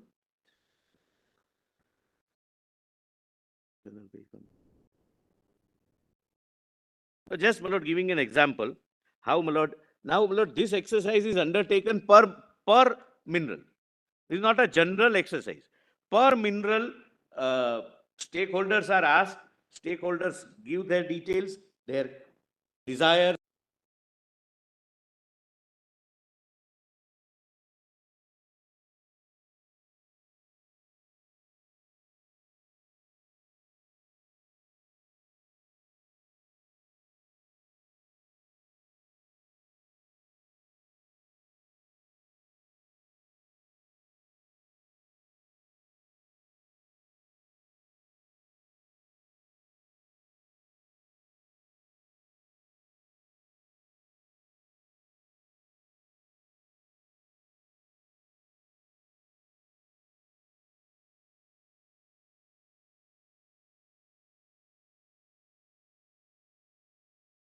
Global analysis. Now for bauxite, after considering each state's request for increase, decrease, change in methodology, etc., the committee goes into, the central committee goes into the global analysis. Aluminum industry is the principal consumer of bauxite. World production of aluminum was 58 million tons in 2015. China continued to be the leading producer with a share of about 54%, which is followed by Russia, Canada, and UAE and India, 4% each. Global aluminum demand of so and so, but I am not reading everything, but they examine the global scenario qua bauxite, keeping in mind the demand, request, or desire of every state government for their generation of fiscal revenue. And 163 is the conclusion. Yes, my lord. Kindly see, my lord. Keeping in view the global consumption production trend, analysis of global royalty rates, increase in production cost, and future domestic demand. Look, kindly see the parameters they are considering. This can be considered only at the national level. That production cost has gone high, future domestic demand.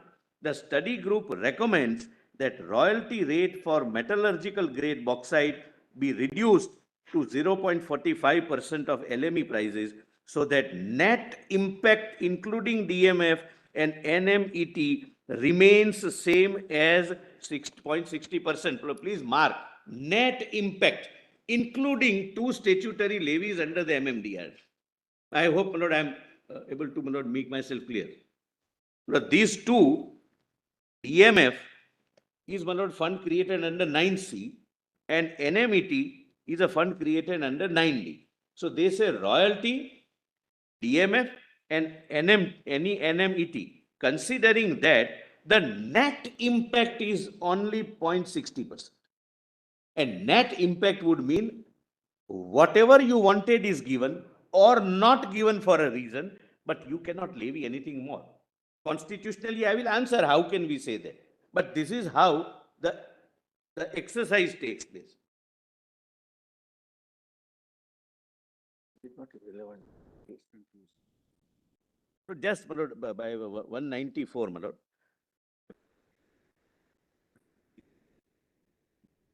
So just, my lord, I will not read this. I can assure your lordship, I will not read this. But for limestone,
so impose cess, etc., which is not a tax. And royalty in any case is not a tax. My lord. That's not, my lord, the issue I am right now, my lord, raising. No, please see limestone, my lord, at page 194, 193. My lord. I'm not reading it, my lord. But every state had different justifications, my lord, for increase, decrease. But eventually, the committee, after taking into consideration everything, my lord, at page 194,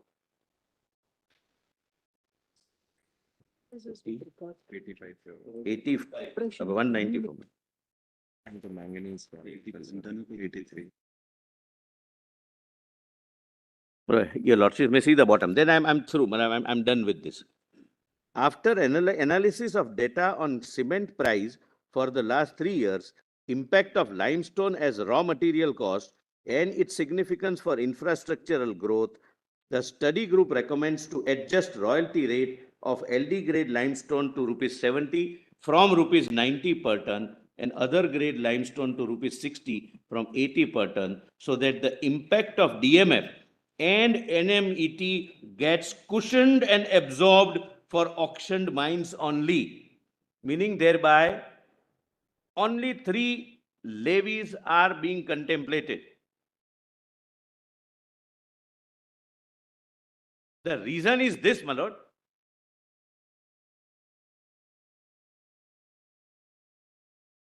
Limestone is directly used, my lord, for manufacturing of cement, and cement is required for the core infrastructural growth of the country. What they say is we will have to cushion these two charges, meaning thereby it's very clear that they are providing for an all-inclusive fiscal benefit to each state.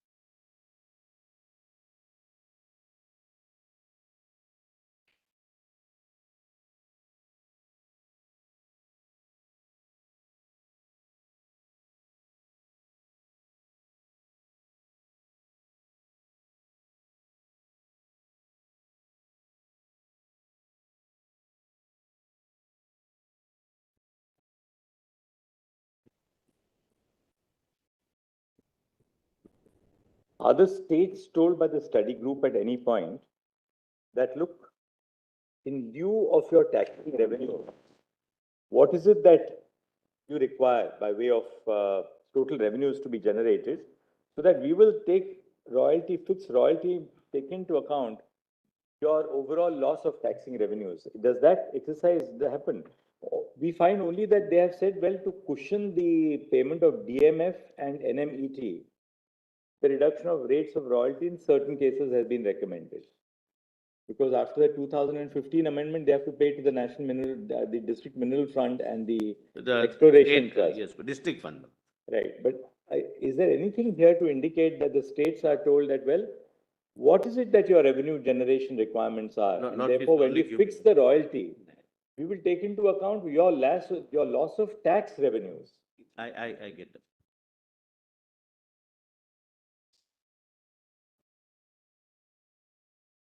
Lord, my question here, Odisha. Questionnaire which is sent to the government, state governments. Lord, page 148, if your lordships can come to, my lords. Para 6.4. You're right that throughout the study report, the study group's report, they keep on saying that, look, we have to cushion the impact of the DMF and the NMET. Meaning But is thereby that doing really more. right? Therefore, you are because of the DMF, the states are getting this additional levy. The industry has to pay extra, so that we will cushion that impact by reducing the rate of royalty. So, meaning thereby nothing else. So otherwise, my lord, there is no question of cushioning, my Yes, lord. Even they are going to the extent. Nothing else is the key. See, where do you get that actually? I'll, my lord, come to that. But lord, just answering your lordship's question. Because we saw that if your everywhere they are lordships saying to looking cushion at- the impact of DMF, NMET. Lord, if your lordships are looking at a specific negatively worded provision, there is none. That nothing else, this and nothing else, because legislature do not use such language, my lord, for another legislation, a negative language. They occupy the field, and I'll show the field is occupied. Only to the extent provided. Exactly. In the I'll show the extent. Your ladyship is right. I'll show to what extent it is provided. In fact, the provision appears to be Yes, to I'm compute the sorry. effective rate of tax. The effective rate of tax is the total amount which is paid to the state divided by way of royalty and other levies, divided by the total realizations on account of sale. Then they say that the effective rate of tax is very high in India, and therefore perhaps the royalty rates have to be so modulated. That would, in my submission, necessarily mean that if you put any other burden, the balance at the national and international level will be disturbed. That's the only similar. Answering my lord, the Chief Justice's query, Lord, please come to PDF 136. Criteria for determining royalty rates.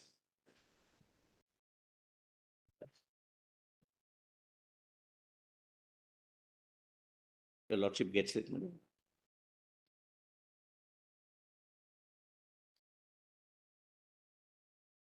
Your lordship gets me, Lord, can I read? Lord, kindly come to F and G. F. Lord, I'm not reading the rest. But see, B, for instance, impact of high burden of Yes. taxation, especially in comparison to international mining jurisdictions. So, does this not really, therefore, seem to contemplate that there is a duty to pay tax to the states? The burden is high. No. And therefore, we are fixing the royalty to modulate the burden of taxation. No.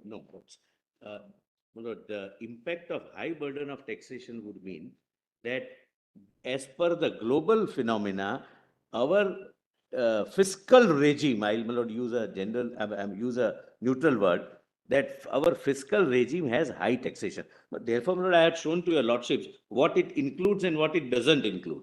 My lord, please for a second, my lord, just to answer, my lord, come back to, my lord, that high taxation part.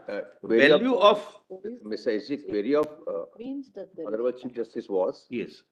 very fact that clause B refers to high burden of taxation, Yes, sir. it itself contemplates that states will continue to levy taxes. My lord, I am That will be answering. taken into consideration while fixing the royalty. Correct, my lord. I am answering that. Right. My lord, please come to 19.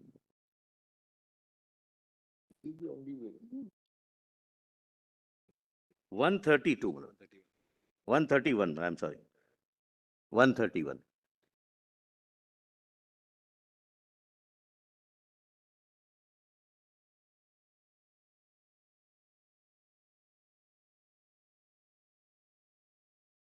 As you rightly said, May I answer that, my lord, possibly? royalty, though fixed by the union, is entirely appropriated, levied and appropriated by the states, Correct. right? Now, therefore, when they are fixing royalty, they are fixing the price which the states will realize for the extraction of minerals of which they are owners, right? That's the whole concept of royalty. Also of dead rent, that because you don't extract, you have to pay dead rent. Now, while fixing the royalty, which is a realization by the states for the extraction of minerals, the study group looks at what the state is already realizing on account of taxation. And it in fact says that because there is such a high burden of taxation which the states are imposing, therefore we will modulate the royalty accordingly, which postulates again that taxation is something which the states are imposing. In fact, it's not the other way. That look, we are increasing the rate of royalty to a level so that you will exclude all other levies. Can I That's answer not the that? approach Can I of the answer study that? group. But there is an answer. There are two answers. Please come to, my lord, page 131 at the foot. 131. Nor are they fixing royalty to compensate for the loss of tax revenues. It's there, my it's lord. a reverse. I'm showing that. My lord, if your lordship can just bear with me. Page 131. 131. 131. My lord, how, my lord, the effective tax rate is calculated? 131 bottom. Your lordship gets, my lord? Yes. Value of all amounts paid to the government by the miner. Mr. Solicitor, Only a minute. this goes against you. If effective rate, if the numerator in the effective rate of tax were to be the value of all amounts paid to the government on account of royalty, No. then you would be right. No. Kindly, my lord, kindly, my When lord, they give me. they factor in all payments which are made to the state. We try and read, my lord, it that way, but kindly read it other way. That everything which the. And because No, one thing is clear. because the product of this division, the numerator and the denominator, is so high in the case of India, almost 60%. Therefore, they wanted to impose a more realistic royalty regime by, in fact, reducing the rate of royalty. Can I answer that one? Can I answer? Oh, first and foremost, when this report is prepared, KESORAM holds the field, and therefore there were levies. There are levies. So that cannot be ignored by the study group. Correct, Manoj? After KESORAM, the state is imposing levies in some states. It's 500% of that of the royalty. So it says value of all amounts paid to the government. Please, my lord, now turn the page. That would get, my lord, the answer, my lord, of what my lord, the Chief Justice, my lord, put. India 59 and 60. 59 and, my lord, that's okay. But note, what it does not include. First he said everything which is paid to the government. But except this, my lord, please see, ETR, that is effective tax rate, does not include a number of other payments such as auction price, purchase of land for mining, GST of 18%, 10% tax levied by the Supreme Court, net present value in case of survey, net present value, compensatory afforestation, upfront payment at the time of grant of mining lease. But it therefore does not exclude the state cesses. It includes the state cesses. That's exactly right. what You I'm may be saying. right. It's because of the prevalence of KESORAM. Because when the study report came, we were in the KESORAM regime, Yes. where the states can levy cess. But the fact remains that this study group postulates that the rate of royalty would be so modulated so that the amount which is realized by the states towards royalty is adequately reduced to factor in the high rate of taxes which the states are otherwise imposing. My lord, would your lordships come to a 2-page thereafter, my lord? 5.9, para 5.9. Methodologically, the study group is not saying that, look, We are now going to give you an adequate realization by way of royalty so that you do not impose any other levies. That's not what they are telling the states. The other hand, this 136, if your this lordship comes. exclusion clearly states that there are other types of exactions Right. which the states can do. For example, in Karnataka, forest development tax or FDT is levied on forest produce, which also includes mineral resources. That is the question, my lord, whether it can be levied or not. That's the question.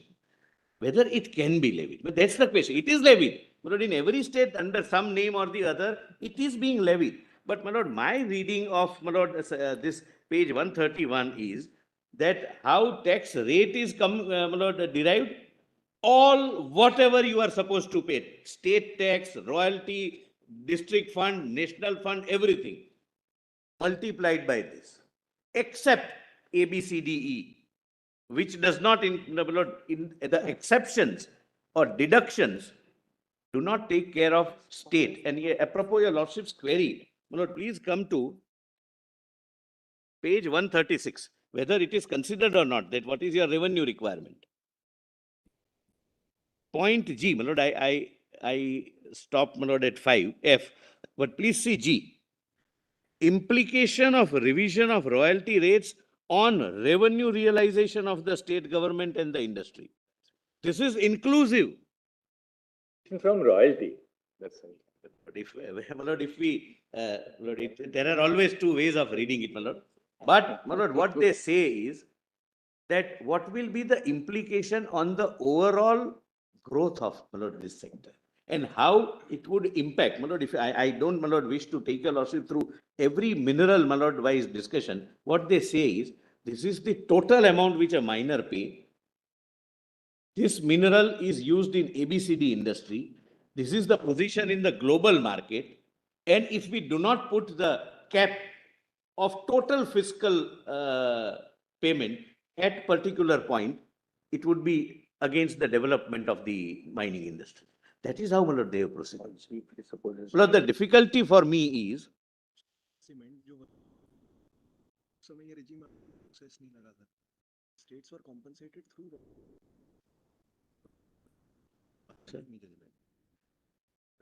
Lord, after, Lord, Lord, I'll come to the act immediately. B. Lord, B and G also. Lord, after, my lord, I'll come to the act immediately.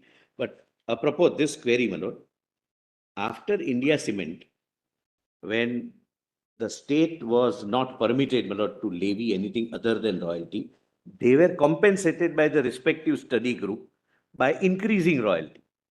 So it is always considered as a composite receipt by the state. Lord, please, my lord, come to volume 5, only one paragraph, page 1569. Lord, this is the Mahalakshmi judgment. State of MP versus Mahalakshmi Fabrics.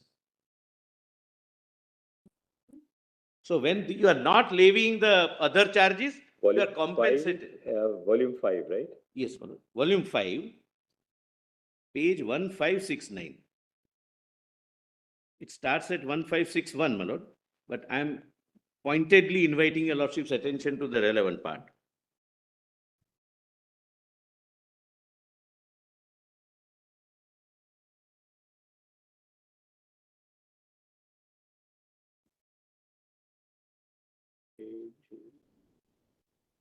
PDF is 1575. I'm sorry, 1575. 1575. Left side PDF. 1567. 1.5.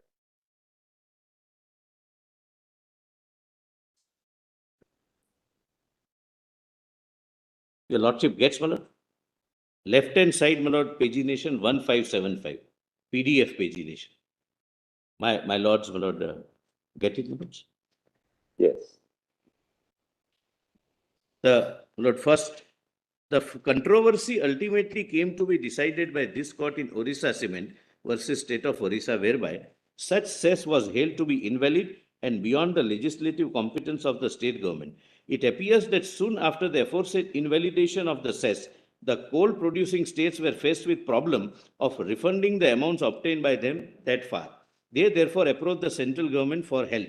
In pursuance to the said approach, Parliament passed an act validating the cess so that they don't have to repay it to the government, repay it to the miners.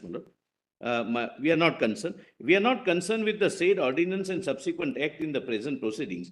It appears, please note this, that since the state government had suffered financial losses because of the invalidation of cess, they also approached the central government for help in the matter. As a consequence thereof, a working group was constituted in this behalf. The said working group suggested an increase in the royalty to the extent of 17% per ton of coal. The working group also found sufficient justification for compensating the coal producing states to the extent of 100% of the loss caused by the aforesaid judgment of this court. Since the recommendation was accepted by the central government, the impugned notification was issued by the government.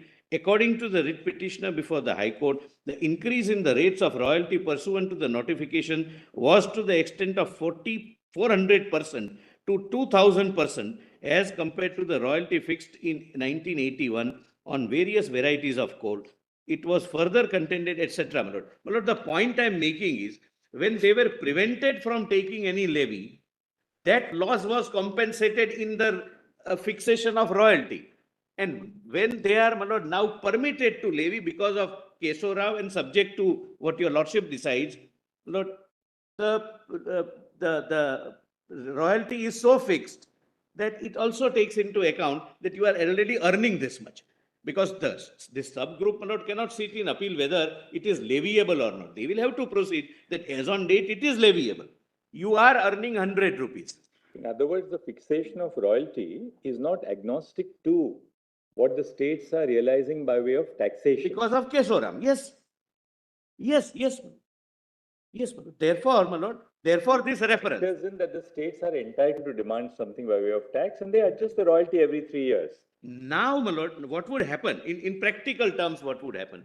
If your lordships hypothetically were to hold that the state had no jurisdiction, competence, state legislature had no competence to levy a particular levy other than royalty, dead rent, and my lord, You are saying that the government of India will increase the royalties. If you are, because that will, somewhere we will have to have a national perspective.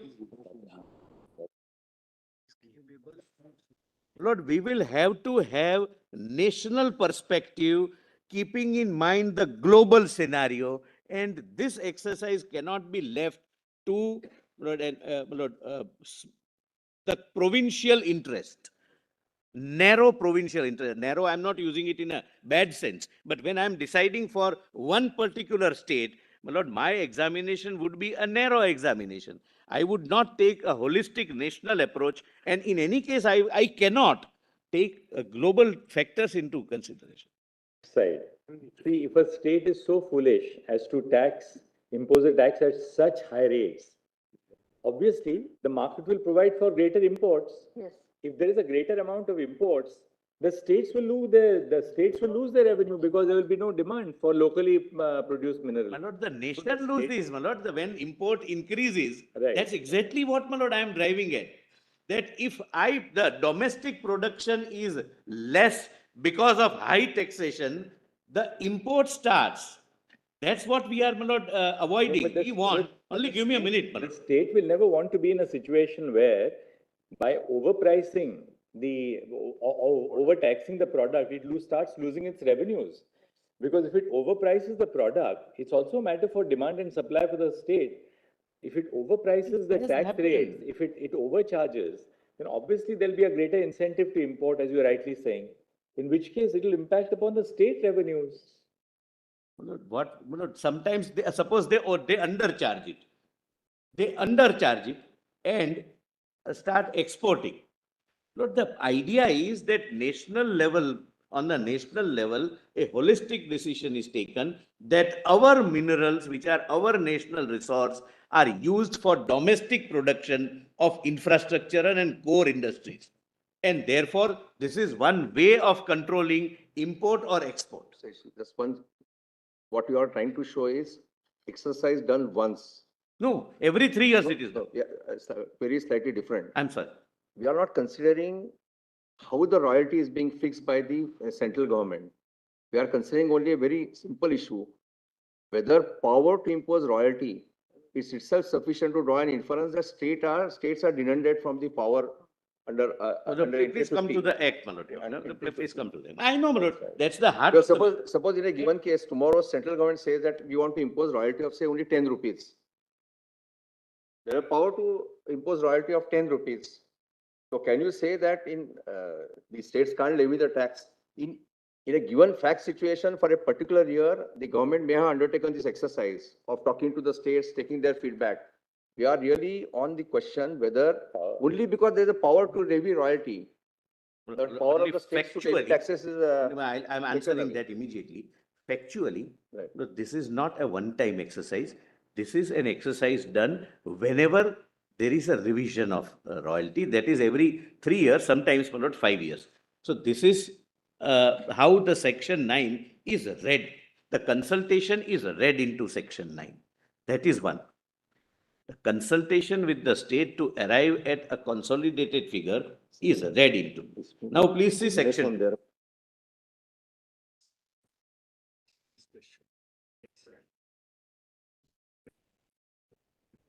Time lag.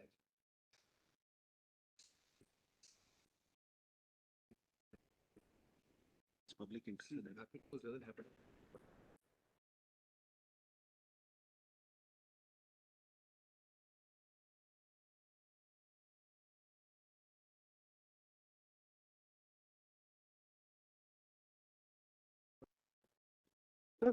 Metaphorically, just taking from what Brother Oak was.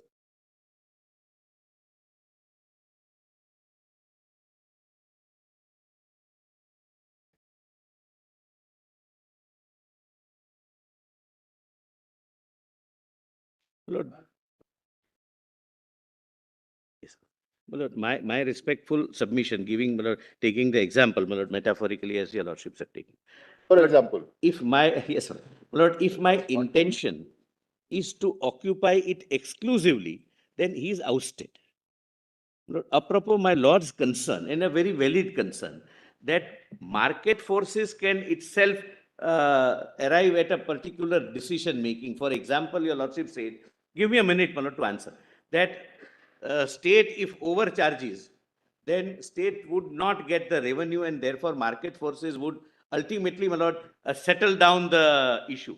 My lord, that takes a very long time. When we rely upon market forces to settle down an issue, the damage is done. And this is damage about our national resources, and damage would be national level. My lord, the mistake would be, or whatever decision would be of a state. My lord, your lordships are examining this as a federal issue. To use Brother Rishikesh Roy's example, your submission is that, look, because I'm occupying my chair, Dr. Singhvi is ousted from occupying his chair. No. I'm sorry, my lord, I'm sorry. Only a minute. That's why I said, what lies? No. I'm sorry, my lord. No, that is why I said, what lies? My lord, I would answer, my lord. My submission is, there is only one chair in the room, which I am occupying with an intention of ensuring that nobody else, including Dr. Singhvi, occupies the chair. There are no two chairs here. Your lordship's, my lord, example presupposes two chairs. I am saying, my lord, there is entry 54. 50 says, if there is a law under 50, you are out. So there is a law under 50, the field is occupied. And there is only one field. That is mineral development and regulation and development of minerals. So, my lord, my metaphoric example was when there is only one chair and I occupy the chair with an intention of excluding others. And I am giving, my lord, why I gave all this, my lord, because I have to show public interest. It's not, my lord, just that state center wants to act like a big brother. There is a public interest involved, my lord, as 54, entry 54 stipulates. My law is not just, my lord, for development and regulation. To oust or to be treated as a limitation, it must be in public interest also. That's what I was showing.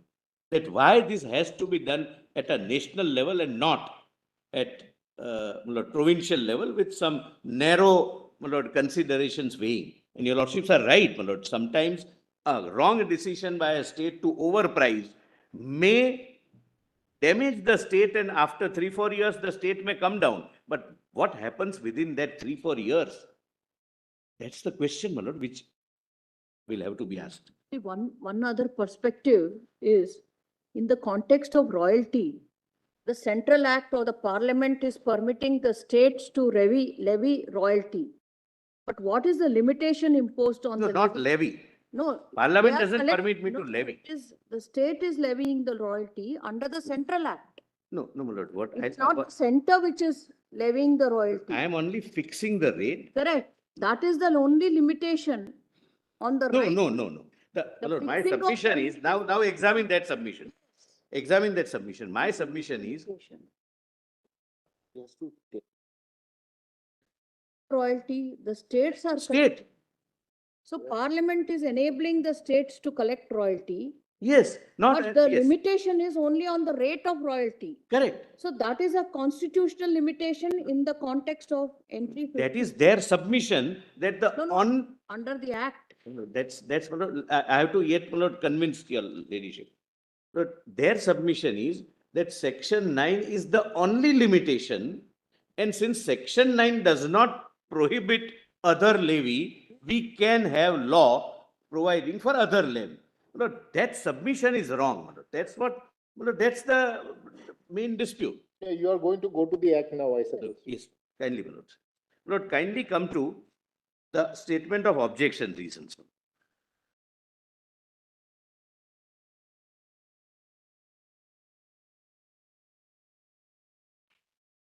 The differentiation made between petroleum and other minerals in item 53 and 54 of the union list has rendered separate enactments for the two necessary. The present bill deals only with minerals other than petroleum.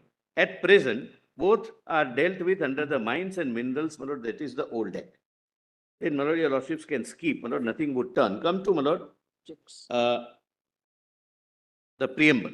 An act to provide for what, my lord? Development and regulation of mines and minerals under the control of the union. So the act provides that the entire act take within its control the development and regulation. Whatever is necessary for development and regulation of mine is now under our control. Your ladyship is right. Section 2 says to the extent below. I am conscious of it. 2. Declaration as to expediency of the union control. It is hereby declared that it is expedient in public interest, to borrow my lord expression from entry 54, that union should take under its control the regulation of mines and the development of minerals to the extent hereinafter provided. Now, my lord, it provides for three things. Yes. Lord, first is reconnaissance. Lord, I want to, Lord, show that entire universe, so far as mineral regulation and development is concerned, is now covered by this, and therefore there is an occupied field. Lord, reconnaissance would mean without touching the soil by, Lord, satellite imaging or whatever, one would first decide whether there is any mineral in the land. Second would be prospecting of mineral. So there is a prospecting license regime where you excavate just to find out whether there is any mineral. Sometimes you are trying to find out a mineral and you find B mineral. There is a provision made. Then you have to surrender your lease and give it to the government back if, my lord, instead of uranium, my lord, something else is found. And third is actual mining. All these three. There are two separate chapters under the Act, one dealing with regulation of mines and another dealing with development of mines. And my respectful submission would be that these two chapters, read with other provisions,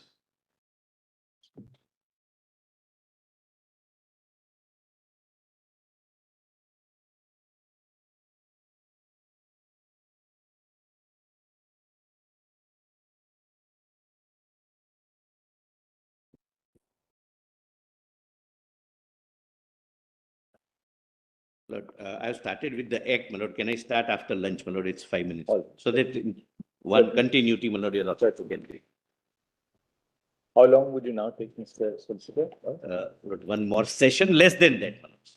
But I'll, You have given 1 day for everybody to conclude, actually. my lord, we have relied upon your lordship's kindness. All right. And But I think there is a everybody should rule of estoppel. Everybody should conclude by lunch tomorrow. I think that will be a very fair, isn't it? By Lord, lunch tomorrow, everybody Lord, now. we rely, By tomorrow. By tomorrow. We have to close tomorrow Lord. because we have regular.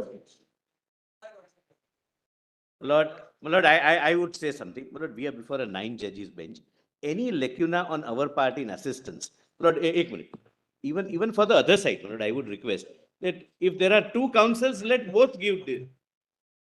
And one more thing, I am going to be doing without prejudice alternative arguments. Your lordship accepts these arguments, the matter ends. Well, Your lordship doesn't Lord, accept. your lordships would, Not my going lord, to- my lord, what your lordships would, my lord, give it to After me. now the Solicitor General concludes, I think everybody can take 20 minutes each, and then. Lord, because it's Lord, I would more of- invoke, my lord, I more of a would, good thing now, I think. Lord, I would invoke the doctrine of legitimate expectation and estoppel. Your lordships cannot cease to be kind.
But kindly, my lord, take entry 50, my lord, for a minute, my lords.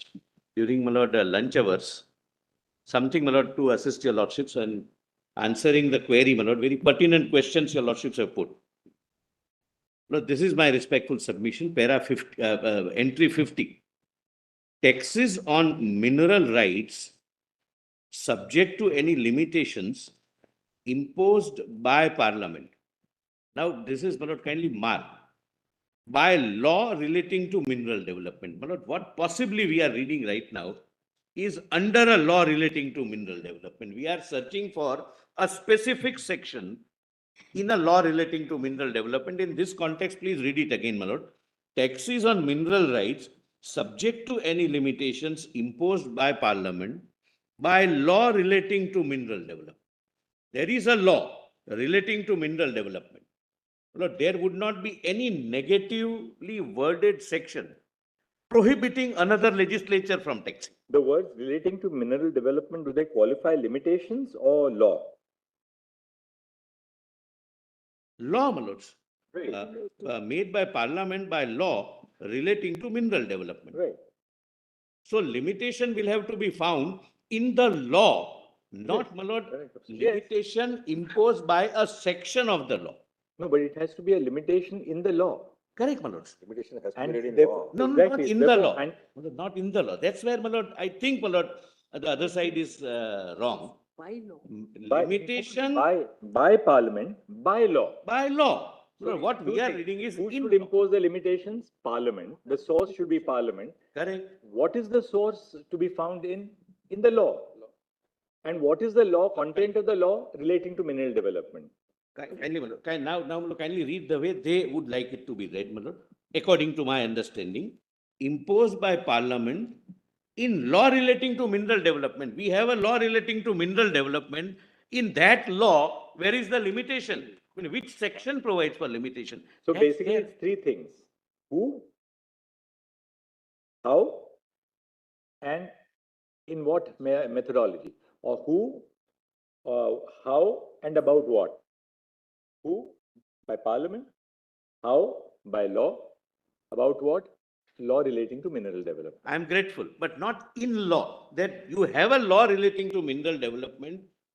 What is that in law? In But- that law, No, but that law must really authorize, that law must impose limitations. correct, my lords, but not from a particular section which we are trying to find But out. that's the argument, that even if there is no specific limitation, Yes, the overall lay of the law, so to speak, Architecture the overall will have to be architecture of the law, that has been argued. That's the point, really. that's that- Lord, another And- thing, my lord, before I take your lordships to the act. And you go one step further, you are saying occupied field. Therefore, even if I don't impose any limitations, I occupy the whole field of limitations. Lord, which I don't will- think that you are no, Lord, arguing. which I also. will show to your lordships that anything and everything concerning mineral regulation and mineral development It's an occupied field. is taken into consideration by the Parliament by this law made for development and regulation of minerals. That's my respectful submission. Now let's see the provision. Before that, my lord, only one answer. Lord, your lordships, a very pertinent, my lord, example of, say, electricity, that some state may enhance the rates of, enhance the duty on electricity or levy on electricity. Lord, I could not answer on that, Lord, immediately, but thereafter I thought about it. Lord, if one particular state increases, my lord, the levy on electricity and the electricity is, my lord, costlier, only that state will suffer. But if the coal meets with the same treatment, the coal is required throughout the country for generation of electricity. Other states will suffer. That is the distinction between, my lord, minerals and others. Coal coal is just an example because your lordships, my lord, were pleased to give electricity. But any mineral, if I overprice it in my state, the entire state suffers. Entire country suffers. That's a question of federal balance, my lord. And that is how, my lord, your lordships would read an entry, my lord, that serves federal balance, public interest, vis-a-vis the global phenomenon. My lord, now kindly see, my lord, the mineral. Just since we statute over and over again. Just tell us now which are the provisions of the statute which you want to Yes, emphasize. yes, So my which lord, are the- section 2 I have read, my lords. Please see, my lord, the title of section 4, the main my lord, chapter title, not the section title.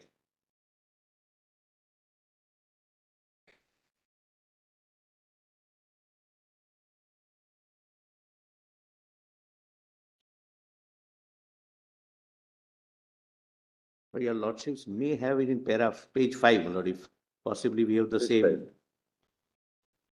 Yeah. Page 5, your lordships have, my lords?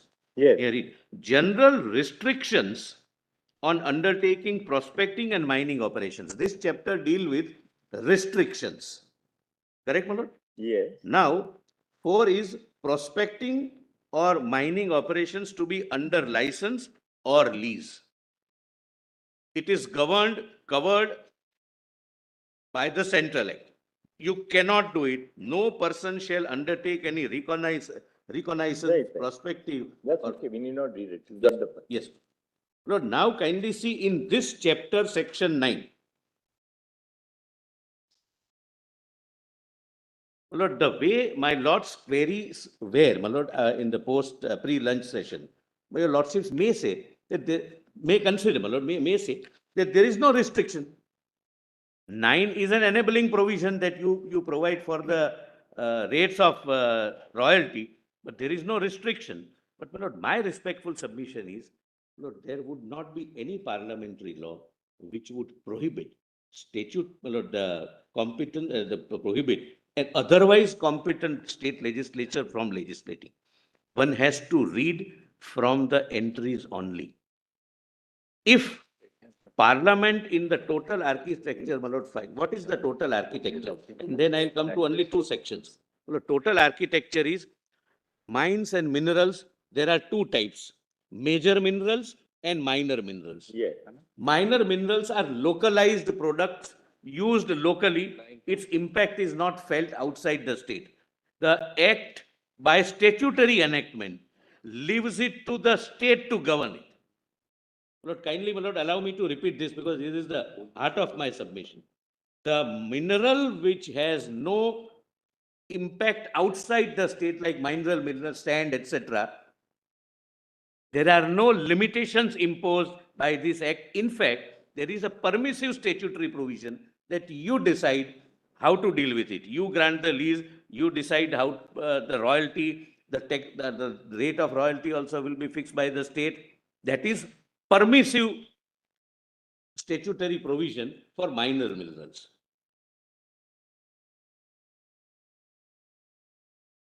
And it is done by the parliament by the law relating to mineral development. Lord, kindly see the distinction. That power conferred upon the state government regarding minor minerals is not because of section 50, entry 50 or entry 23. I'm sorry, my lord. Yes. Lord, the power which is conferred upon the states for mineral minerals, Yes. Lord, their source is not entry 23 or entry 25. This act, my lord, which is, my lord, passed under entry 54, delegates that or leaves it open to them. That for minor minerals, you deal with it. This act will not deal with it. Lord, now after 2 categories of minerals, so far as But minor minerals will fall within entry 23 of list 2. Pardon? Entry 23 of list 2. I'm saying something else. I'm saying something else. Minor minerals, because entry 23 is subject to entry 50. And the law made by Parliament. Your lordships specifically are right. provides that the state shall regulate. What I'm It saying. allows the states to regulate. I mean, conceivably, we are not. No, I'm saying something slightly different, Lord. I'm sorry, I was not Yes. clear. Lord, out of the 2 categories of mineral, what the Central Act sought to, Lord, deal with all aspects is major minerals and not minor minerals, because minor minerals do not have any intrastate implication. Right. And Parliament chose not to occupy the field of minor minerals. Right. Kindly see section 15. My lord, what I am submitting is, my lord, I am sorry, my lord, before your lordship read section 50. My lord, what I am respectfully submitting, before your lordship sees section 15. My lord, kindly, my lord, allow me to preface this argument. Section entry 23 permits the state government to make the law. Correct, my lords? Yes. Entry 50 permits the state government and state legislature to make the law regarding taxation subject to this. Now, my lord, please see 15.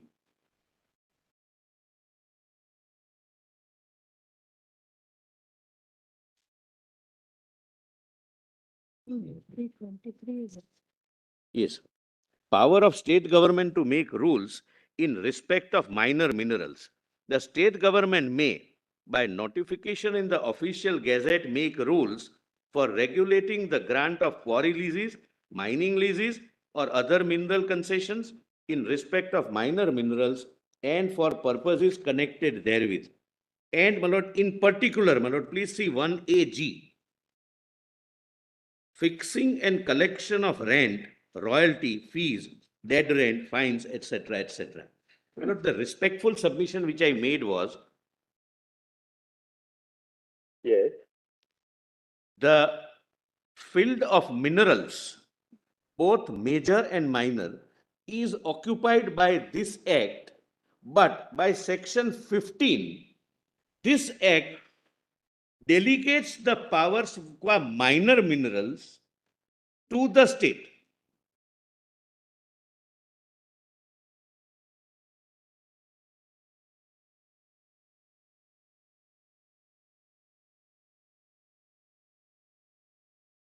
Right.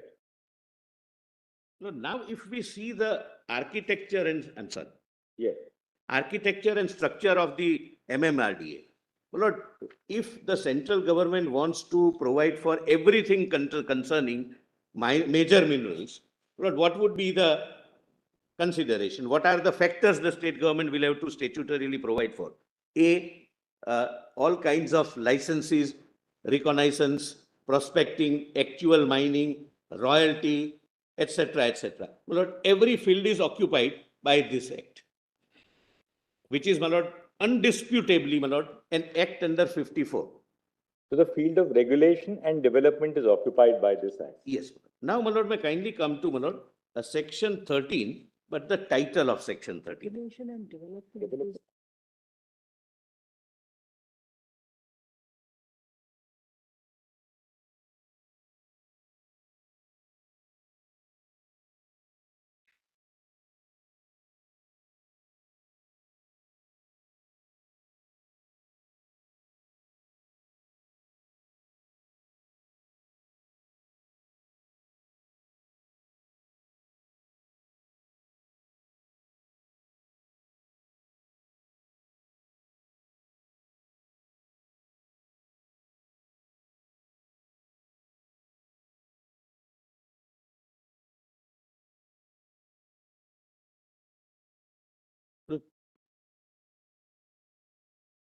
My lord, please come to section 13. My lord, one thing, my lord, I concede your ladyship is right to the extent. My lord, that's my lord, even if it is not mentioned, the limitation will have to be to the extent of the scheme, according to me. And as per, my lord, other side, one section should be there that you are prohibited. That's the difference. My lord, my lord, kindly see the title before, title under which section 13 is placed. Rules for regulating the grants of prospecting licenses and mining leases. This is how the regulation takes place under the scheme of the Act. And please see 13, my lord. Power of central government to make rules in respect of minerals. The central government may, by notification in the official gazette, make rules for regulating the grant of mineral concession in respect of minerals and for purposes connected therewith. Please see, my lord, E, F, and I. E. Utilization of coal or lignite, including mining for sale by a company, the authority by which mineral concession in respect of the land in which the mineral waste in the government. But straightway, my lord, come to I. fixing and collection of fees for mineral concession, surface rent. Please, my lord, note this surface rent. It's a separate category and therefore it can't be a tax on land. Surface rent, security deposit, fines, other fees or charges, and the time within which the manner in which the dead rent or royalty shall be payable. This is all which is leviable and payable. Because the act takes care of every aspect of major mineral. Well, that's my respectful submission. Now, please come to my lord. 18. This will apply to all categories of minerals. No, Why? no, my lord. For minor minerals, all major minerals, yes. That's right. Yes, It yes, applies to all minerals. Yes, yes, yes. All minerals. Except In minor. fact, chapter 2 also applies to all minerals. Yes, Only rule-making power is left to the state government under Rule 15. No. I'm sorry. ma'am. Rule-making power in respect of minor minerals is left to the state government. For minor minerals, yes. But all other provisions apply to both the categories of minerals. They apply generally to all Correct. minerals. But Because I was just looking at the but definition of 30 the expression minerals, it covers all minerals. Minerals includes all minerals. correct, Manoj. Except mineral oils. So it's not that minerals includes all minerals except minor minerals. I'll invite Minerals includes all minerals. all minerals, my lord. But for rule-making power, State can make rules under section 15. for minor Minor minerals. minerals. But 13 Not only is- that, under section 14, it categorically says. that Exactly, I was section coming to 5 14, I'm obliged. It's not, they do not apply to minor Only minerals. 4 Yes. applies. Only 4 The applies. provisions of section 5 to 13 shall not apply to quarry leases, mining leases, or other mineral concession in respect of minor minerals. These sections are not applicable. 4 is applicable. And 4 is applicable. yes, four is applicable. But the rules will be made, who will grant lease, how to grant lease, what will be the royalty, what will be the fee. But my lord, according to my respectful submission, 13I is an all-inclusive provision which can be subjected to levy. My lord, it can be fixing and collection of fees for mineral concession, surface rent, security deposit, fines, other fees or charges, and the time within which the manner in which the dead rent or royalty shall be payable. This is a statutory provision to be made by the central government in exercise of its statutory rule-making power. Now, please come to 18. I'll just show the title, Madam. And only one thing, if you go to section 15, Yes, Madam. similar power is conferred on the state also, rule-making power. Correct, Madam, for minor minerals. No. For royalty, etc. also. Yes, Madam. Correct, Madam. So for Madam, that's what I was submitting. The legislature was dealing with two categories of minerals. So, therefore, if you see clause number G, it authorizes state to frame rules for even collection of royalty. Correct, Madam, it's correct. But for minor minerals, For minor. For minor minerals, yes, but No, that power is conferred. Madam, I'm saying the same thing, Madam, that there are two minerals, major and minor. For major, the center retain its control. For minor, it is delegated to states except these 5 sections under section 14. I'm trying to tell you.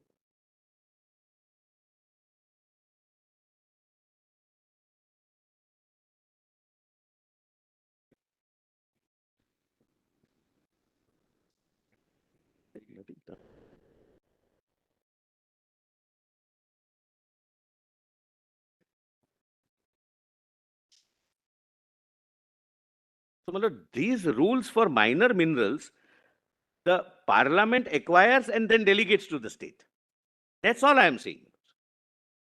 Major minerals, only central government and only I.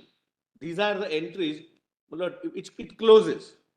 It's Malad, all inclusive entry. That this is all you can provide for and you can charge. Now, your lordships may kindly come to 18, just Malad, the title, Development of Minerals.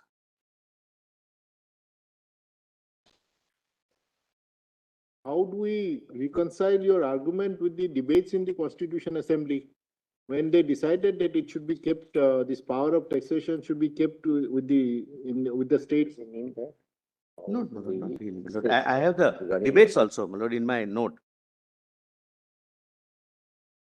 that it should be brought in the union list. Yes, They specifically said that it should be kept in the state. yes, but subject to, my lord, union prohibiting it. Correct, my But lord, I am not but- No, by your argument, this particular act, this is the only act, Parliament, this is the only act. Yes, right? yes. Now, this act, it talks about very many things. And in case of minor minerals, it talks about what is being given, so far as minor minerals concerned, the power to the state. It could have also said that the power of taxation for minor minerals is given. It's not said so. Maybe that is derived from 50. We have to see why it is not said so, the Parliament. 50, because of 50. They would tax under 50 Ah. because. So they- therefore, the I- power I- to tax. Allow me to answer. No, my lord. Allow me to answer. Ah. That exactly, my lord, that's, my lord, I think your lordships are suggesting my point. Inadvertently, my lord, though. No, you are smart enough to take my point, not the country. My lord, 50 says power of taxation subject to the limitation imposed by Parliament by law. Now, this is the law. Now, that limitation is lifted for minor minerals. There is no, it can tax, my lord, for minor minerals. So therefore, your argument is power of the state to levy taxes on operations regarding minor minerals is there. Correct. That power is I not am taken away. Disputing that. It's So- nobody's case, my lord, that they don't have, and I'm saying that no, I mean, they say that we have, and So therefore, we are on major minerals. so states can levy taxes. Of course, my lord, unless, my lord, it is prohibited, it is not prohibited. Tomorrow, Parliament can even prohibit. Logic, I mean, legally speaking, Why not that can't it this will. logic apply even to major minerals? Pardon, miss? Why can't this logic apply even to major minerals? Lord, I am, Then there is no distinction between the two. Yes, If your stand of the government of India Lord, is that your lordships may not ask me that question. Lord, the answer is very simple. The entire act controls major mineral and keeps minor mineral out of it. no. yes. Section 4 is applicable to minor minerals also. Correct, my lord. So for the, what is section 4, my lord? What is It section? says that without license or a lease, there can't be any mining operation. Correct, my lords. And, my lord, kindly see, my lord, for 15, that what should be the nature of the lease, etc., the state will decide. That's right.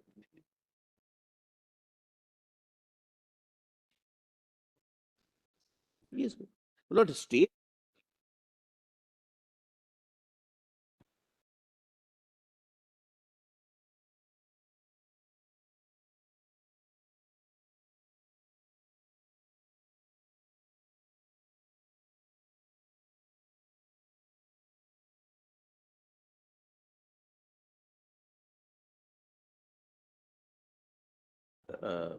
Your lordships, my lord, understood, I hope understood that, my lord, my proposition, that 4 provides that without lease and license, you will not, my lord, kindly allow me to read, your lordships, my lord, said that I may not read, but I'll just read first section. Section 4, 1. No person shall undertake any reconnaissance, prospecting or mining operations in any area except under and in accordance with the terms and conditions of a reconnaissance permit or prospecting license, or as the case may be of a mining lease granted under this act or the rules made thereunder. Now, this rule making power for minor mineral is 15. Yes. It's delegated power.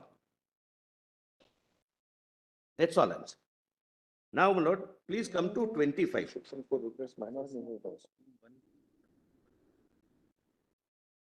Yes.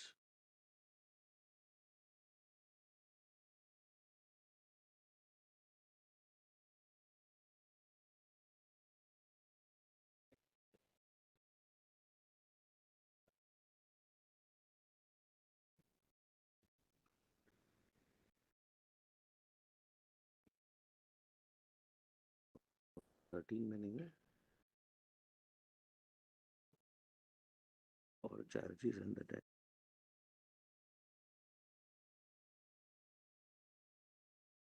To 18 title. Section 18 title. development of minerals. Your Lordships have seen first chapter, regulation of minerals, now development of minerals. Only section 18 I read. It shall be the duty of the central government to take all such steps as may be necessary for the conservation and systematic development of minerals in India. My power to fix uniform royalty flows from this systematic development of minerals in India and for the protection of environment by preventing or controlling any pollution which may be caused by prospecting or mining operations, and for such purposes the central government may, by notification in the official gazette, make such rules as it may think fit. Well, then there are rule-making powers.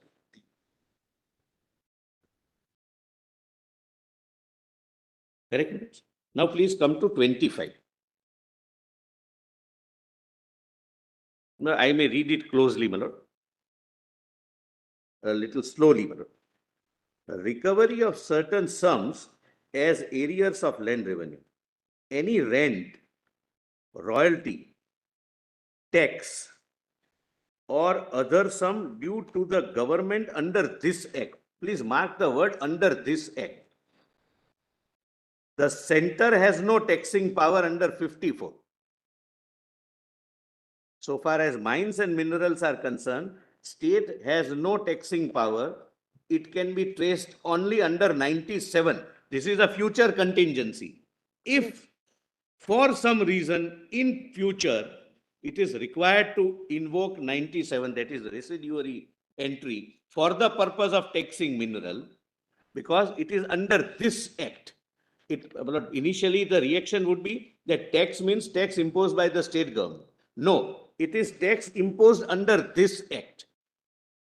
The rent, royalty, tax, fee, or other sum due to the government under this act, or the rules made thereunder, or under the terms and conditions of any mineral concession may, on a certification of such officer as may be specified by the state government in this behalf by general or special order, be recovered in the same manner as in the land revenue. Lord, it provides whose taxation is the subject matter. The tax may be imposed under this act. And who will exercise the powers? Revenue officer. Why and whom? At whose behest? The state government. Because state in any case collects the royalty. There is no dispute about that fact. So, my lord, this again, my lord, show that tax, if at all, or royalty, etc., my lord, is the subject with, my lord, the central government. Now, your lordships may kindly come to mineral concession rules.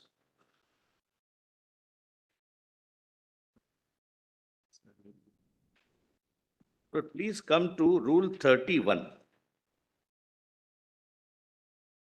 No, page number is same. Maybe at page 65. Lord, I did not say, my lord, law relating to mineral development would include statutory law, including delegated legislation. The rules also, my lord, would be law for the purpose of, my lord, that entry. Please, my lord, your ladyship may see Rule 31. Now, my lord, after, my lord, showing the architecture, I am, my lord, trying to take your lordships closer to something very specific, my lord. 31.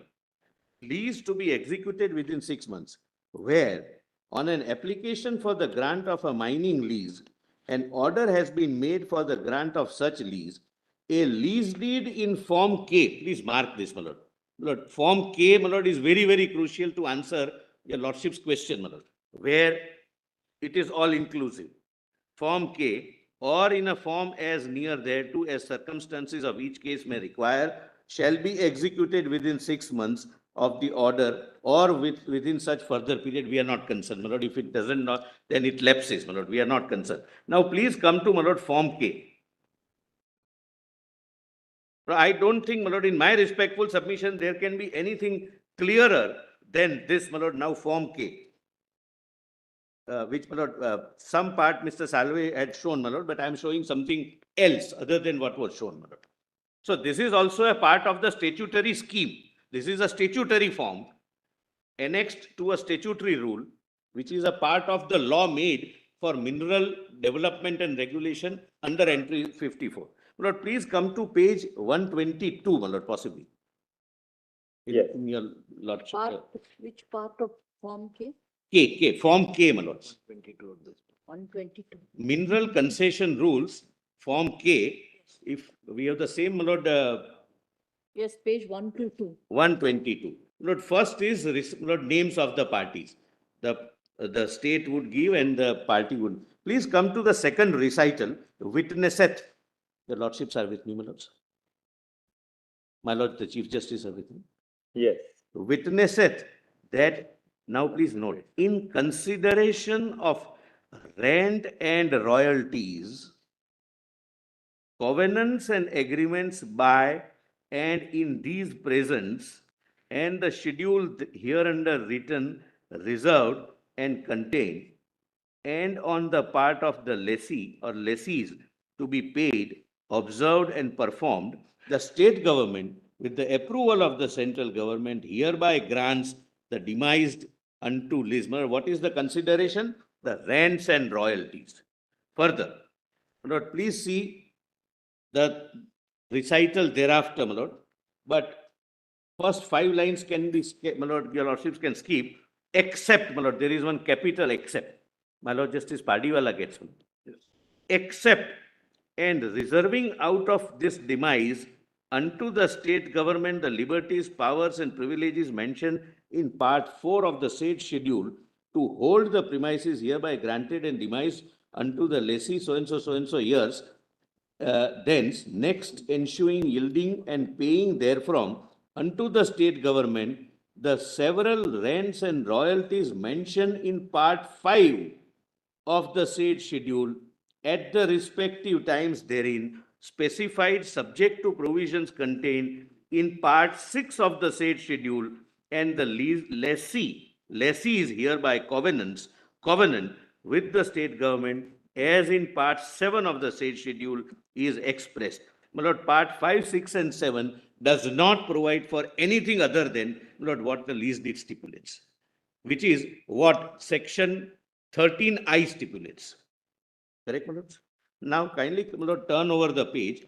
Liberties, powers, and privileges to be exercised and enjoyed by the lessees, subject to the restrictions and conditions in part 3.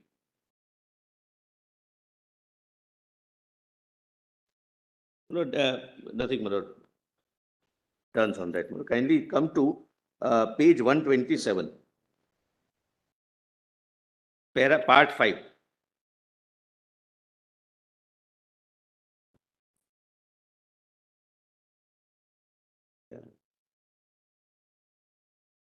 Yes, my lord, part 4.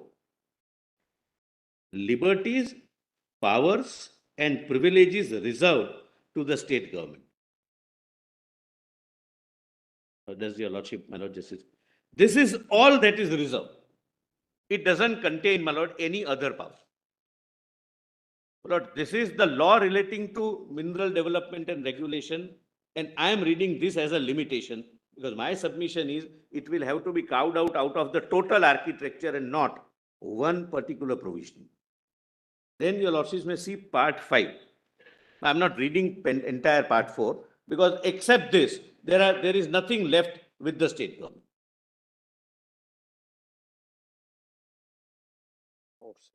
They can enter, etc., etc., etc. Then rents and royalties reserved by this lease. The lordship says, my lord, part 5.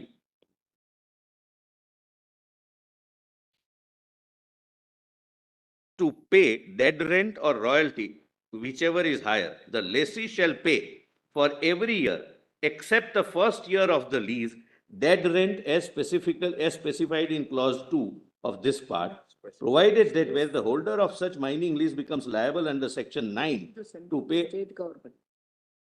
to pay royalty for any mineral removed or consumed by him or by his agent, manager, employee, contractor, or sublessee from the leased area, he shall be liable to pay either such royalty or the dead rent in respect of that area. Then, my lord, rate and mode of payment of dead rent, then rate and mode of payment of royalty. Please see, my lord, 3. Subject to the provisions of clause 1 of this part, the lessee or lessees shall, during subsistence of the lease, pay to the state government at such times and in such manner as the state government may prescribe, royalty in respect of any mineral or minerals removed by him or them from the leased area at the rate for the time being specified in the second schedule to the mines and mineral segment. It does not say that any other taxes, fees, etc., levied by somebody else is covenanted to be paid. Then, 4, the lessee or lessees shall pay rent. There is a specific inclusion, which according to me also means specific exclusion of anything else other than specific inclusion. The lessee or lessees shall pay rent and water rate to the state government in respect of all parts of the surface of the said lands, which shall form from time to time be occupied or used by the lessee or lessees under the authority of these presents at the rate of so and so. Now, kindly see, my lord, most important is part 7, the covenants of the lessee or lessees. Lease to pay rents and royalties, taxes, etc. Look, this is very, very important. This would perhaps, my lord, answer your lordship's question and may, my lord, buttress my submission that whatever is payable, contemplated to be payable, and not limited is, my lord, provided in this, my lord. Clause 1 of part 7. The lessees shall pay the rent, water rate, and royalties reserved by these lease at such times and in manner provided in part 5 and 6 of these presents, and shall also pay and discharge, please see, my lord, all taxes, rates, assessment, and impositions whatsoever being in the nature of public demands, which shall from time to time be charged. So public demands, but not kindly underline, assessed by the authority of the central and state governments upon or in respect of premises and works of the lease or lessees. Property tax, revenue, public demands on the premises. That's the only tax or rate or fee, my lord, which is permitted. It doesn't say so. My lord, public demands will have to be read with in respect of premises and works of the lessee in common, my lord, kindly further, with other premises and works of a like nature except demand for land revenue. If my neighbor is paying property tax, I am under an obligation to pay property tax only. The only levy outside section 13I are these levies. And this, in my respectful submission, is limitation under clause 50, under entry 50.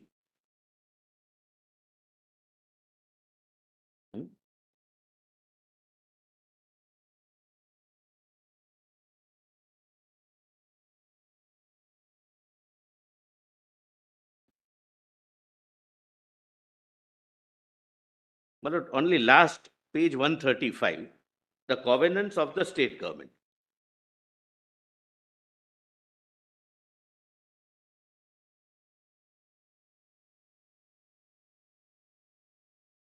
The lessee, Lord, your lordship gets me.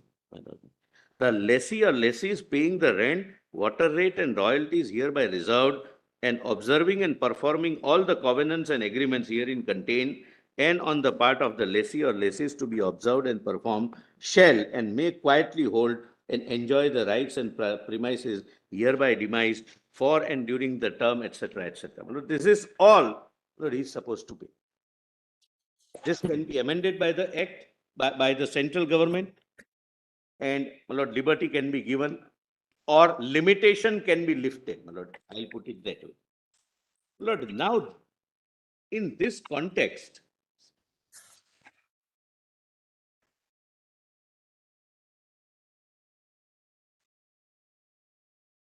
Lord's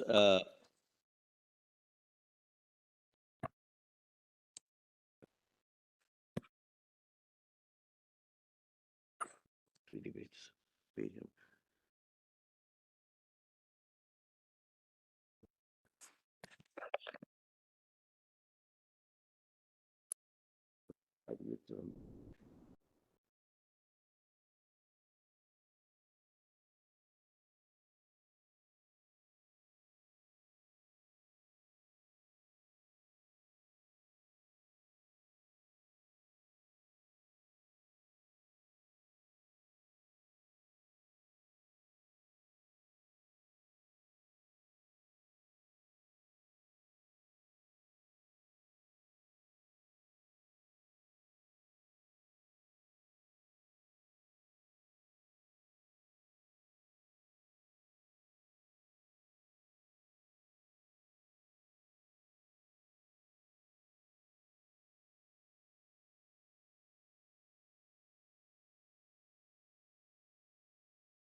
Solicitor General do have a lip reader also?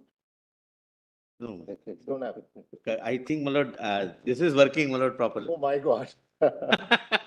All the effort to say things silently. No, no, no, my lord. Your lordships were not heard. I was asking my learned friend, this is a secret, my lord, I am divulging, what Justice so-and-so is thinking. And your lordships asked me the question. So I thought that this is loud.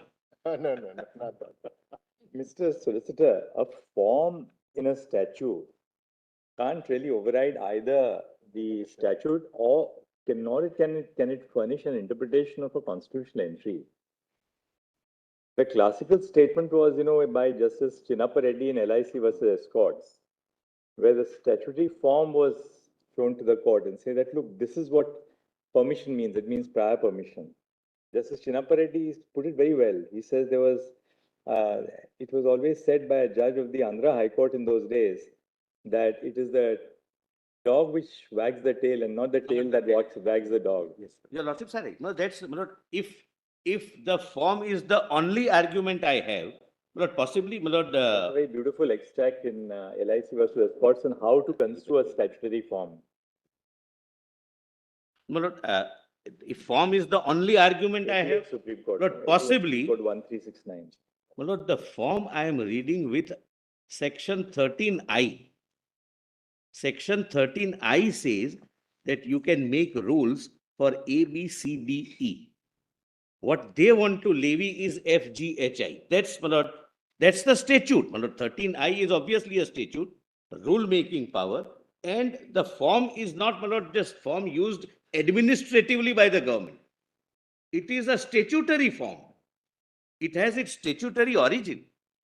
Now, my lord, I'll read only 3 or 4 paragraphs of Justice Sinha's dissent in KESORAM. The Constitution. It is a dissent, my lord.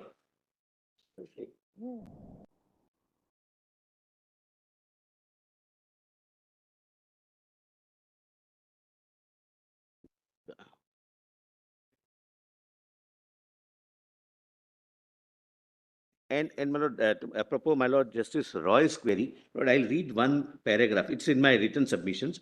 The Constituent Assembly debates on this. Possibly my reading is, my lord, otherwise, subject to, my lord, being correct. I have examined that. My lord, please come to volume 5, KESORAM, my lord, page 2211. Volume 5, KESORAM dissent, Justice S.B. Sinha's dissent, my lord. Page 2211. PDF page 2211. Para 410. Does your lordship get, my lord? It is 202, I think. Double. Lord, it's 2211, my lords. Start there. It starts at 2020, my lord. I am at 2211. I am reading, my lord, relevant paras only, my lord, so that I may not exceed my time. I am LBD, I know, my lord, testing the, not patience, my lord, but the goodness of your lordship. what para, Mr. Solicitor? 410.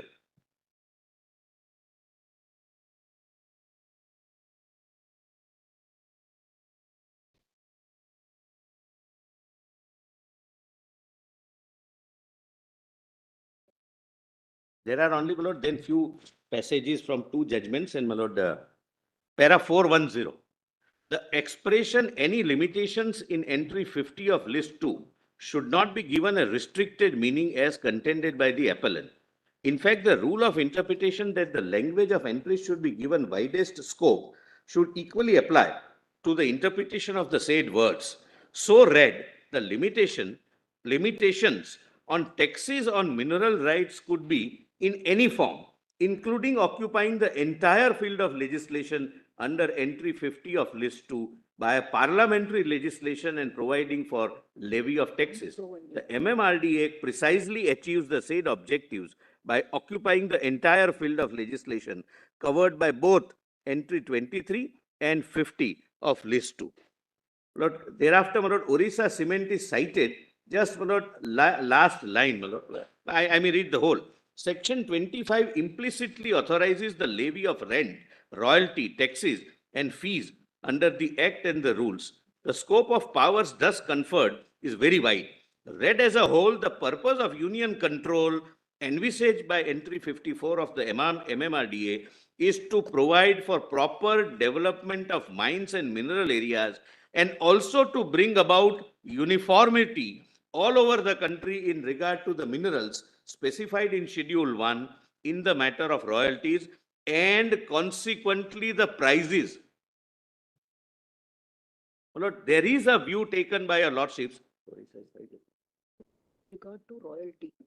that this is a consideration while interpreting the entries also. Then 412, my lords. This objective would be totally defeated by the impugned levy of cess on coal that has resulted in coal produced in the state of West Bengal totally unremunerative and incompetitive. The price of coal so producing being much higher than the price of coal produced in the adjoining state of Bihar, UP, Odisha, MP, and Maharashtra, as shown in the comparative chart below. The lordships may please ignore that chart. Lord, 413. The difference in the ultimate price of coal in the state of West Bengal and other states would, thus be around 25% of the base price. The submission of Mr. Dwivedi to the effect that the cess imposed is not excessive, therefore does not appear to be correct. From the aforementioned chart, it is evident that no substantial difference can be culled out so far as the price of coal on dispatch vis-a-vis at the pit head is concerned, inasmuch as by reason of amendment, then the court discusses, then kindly come to page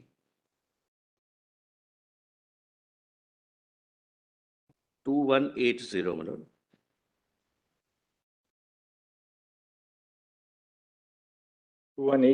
Para 258, my lord.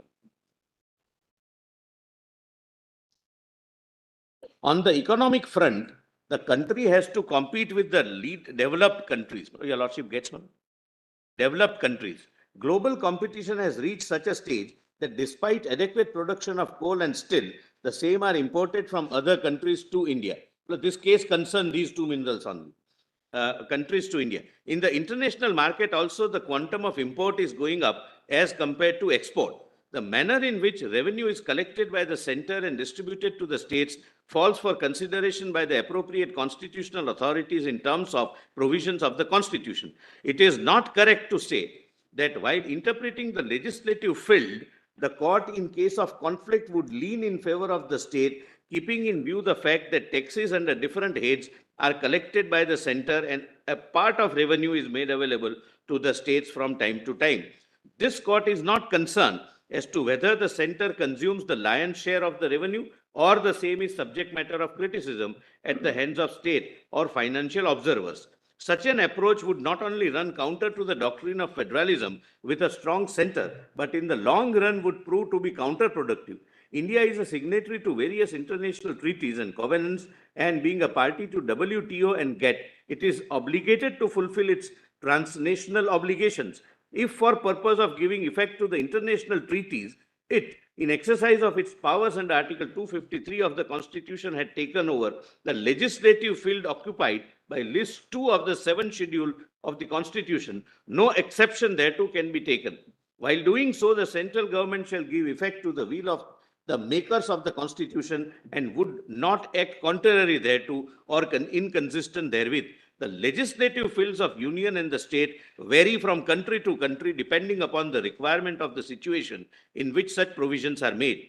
Although a lot can be said on the subject, keeping in view the fact that our job is confined to interpretation of legislative entries vis-a-vis the parliamentary and legislative acts, it may not be necessary to do so. But suffice it to, however, point out that when such an approach is adopted, we would be more prone to committing errors. We must proceed on the basis that neither the union nor the state is supreme in the Constitution, as both the union and the state will have to trace their power from the provisions of the Constitution. We should treat the subject with caution and circumspection.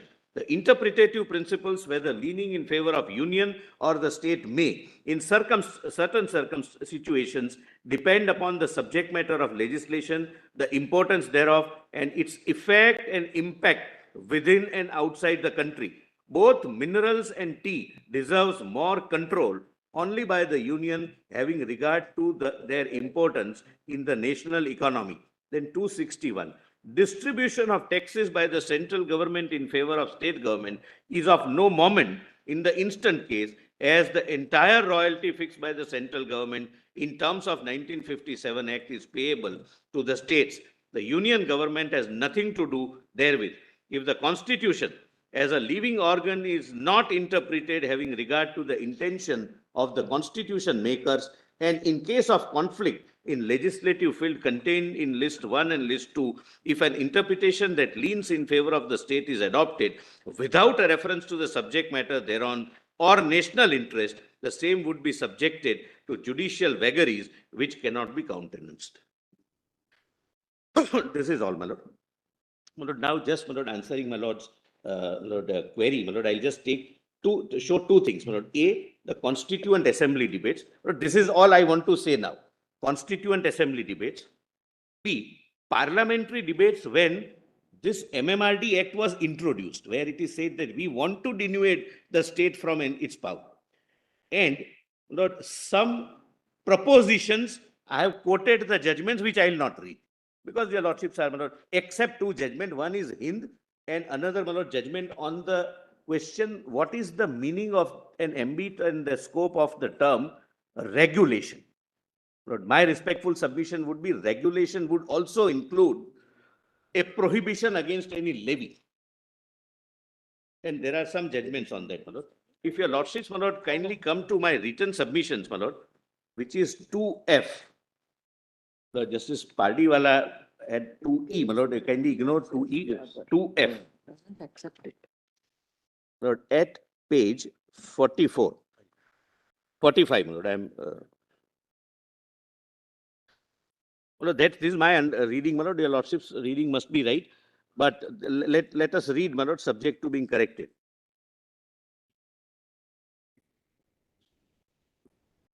My lord, first discussion is on 52, but that is similarly worded provision that industries which are declared by law to be under the control of the parliament in public interest. Your lordship, 52 of volume 2F. yes, my lord. 2F, page 44. For 45, my lord, I'm sorry. That's the list of dates? Yes, I'm not going to read, my lord. I have just given the list of dates. I would request your lordships, my lord, to go through it. Lord, the purpose is to show that historically, considering the very nature of minerals, it has always remained in the hands of the federal government earlier and central government thereafter.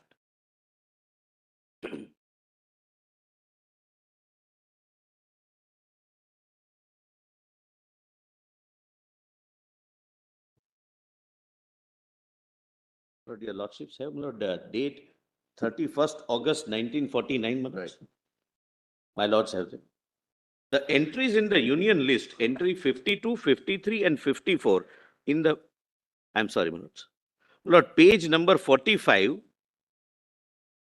31st August 49. This is Constituent Assembly debates. Yes.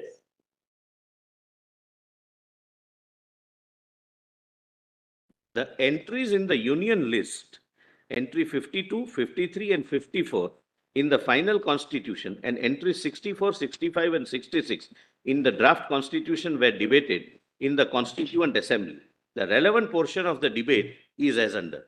Honorable Dr. Ambedkar, sir, I move that entry 64 of list 1, the following entry be substituted. No, this is 52, present 52. Shri Kamath.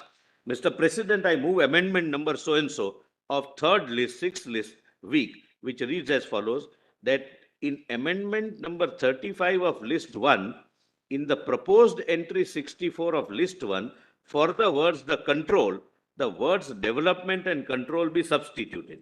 No, this was not done. Kindly come to the next page. Dr. Ambedkar, my lord. Somewhere in the middle, my lord, your lordships would find. Is control of the industry. Does your lordship, my lord Justice Roy find? The Honorable Dr. B.R. Ambedkar, sir, the entry as it stands is perfectly all right and carries out the intention that the drafting committee has in mind. My submission is that once the center obtains jurisdiction over any particular industry as provided for in this entry, that industry becomes subject to the jurisdiction of Parliament in all its aspects. But please note, this is entry 52, similarly worded, that industries which are declared by law made by the Parliament to be in public interest. Similar to 54. And this is what Dr. Ambedkar. No, there is one difference between the two, entry 52 and entry 54. Yes. In entry 52, it is industries, the control of which by the union is declared. Correct. But in entry 54, regulation of mines and mineral development to the extent to which such is declared by the To parliament. the extent I'm considering. There is a vital difference. 54 is vital, wider, please see. Regulation of mines and mineral development to the extent to which such regulation and development under the control of the union is declared. It is in fact wider. But they say that whenever there is a control conferred by an entry, Yes. everything falls within that law. That's my lord, my reading of not mere, my lord, kindly see, becomes subject of the jurisdiction of Parliament in all its aspects, not merely development, but it may be in other aspects. Consequently, we have thought that the best thing is Once the control is declared by the union, to be expedient in the public interest. Therefore, Dr. Ambedkar said that every aspect of control is then subsumed in draft entry 64. that's all, my lord, I wanted to say. Now, my lord, may only allow me to show when, my lord, this act was enacted. Here we are dealing with only limitations. Pardon, lord? Here we are dealing only with limitations. Lord, The entirety of the field, once control is again, my lord, at the cost of repetition, I'll not. then the central government takes over the entire control of the industries. Lord, And that control will if we include find- all aspects of control. It's absolute. certainly. But if we try and find out, my lord, in my respectful submission, it's a wrong question to ask, and therefore we are not getting an answer, that where is that particular limitation? The answer is, limitation is put by law, not under the law. By law, the law itself is a limitation. Lord, I have already addressed, my lord, I will not trouble your lordship with that, my lord. Now, please, my lord, in this very, when your lordships are on this, see, my lord, page 23. Lord, this is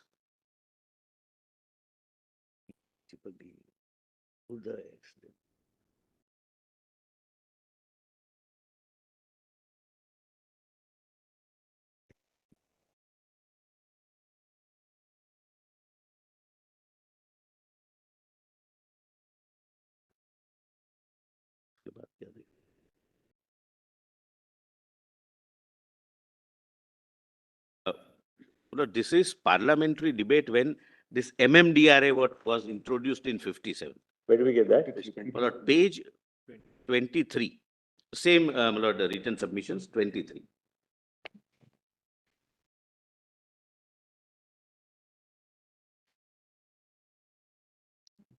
My lord, only underlined part. My lord, I have underlined certain portions, my lord, for the sake of, my lord, saving the time.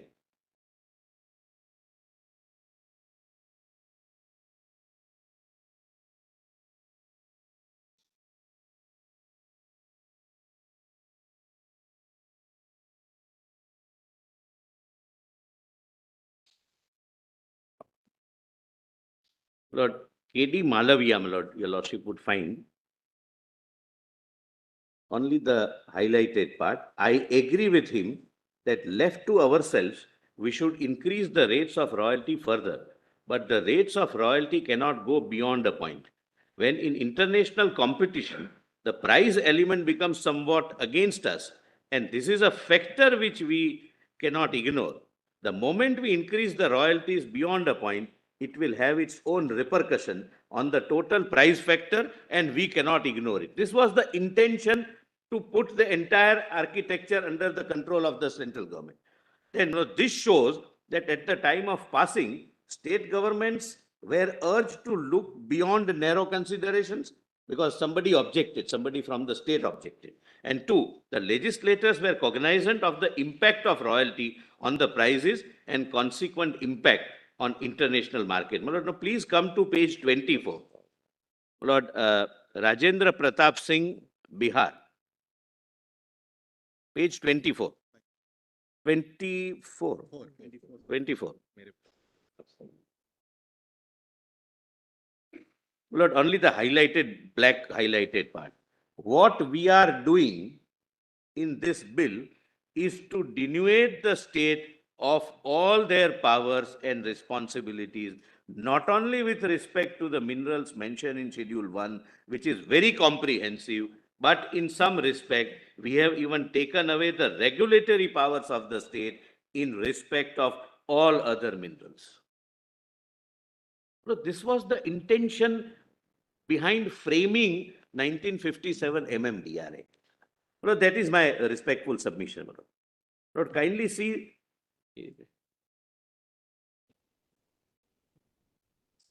Lord, kindly see thereafter Santosh Kumar Basu, West Bengal. Lord, only the highlighted part. At the same time,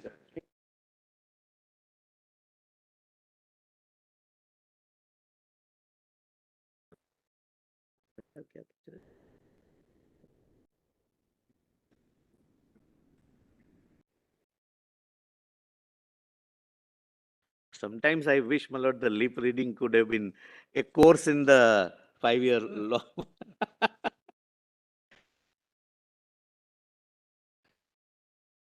But But when they're choosing jury members, they have people observing the body language of the juries, potential juries.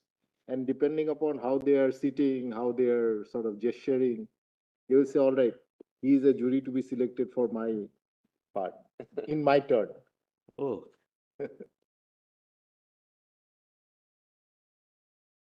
Just in a lighter vein, solicitor, if you are privy to all the conversation which is happening here for last 5 days, I'll be perhaps discouraged. matter would have been over by this time.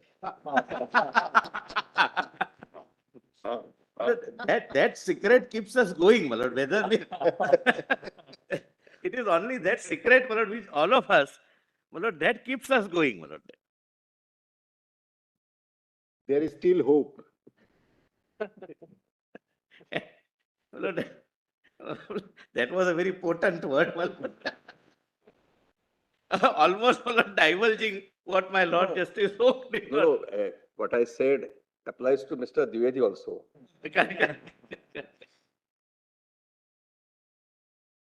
Lord, I'll not, my lord. Kindly, my lord, go through it.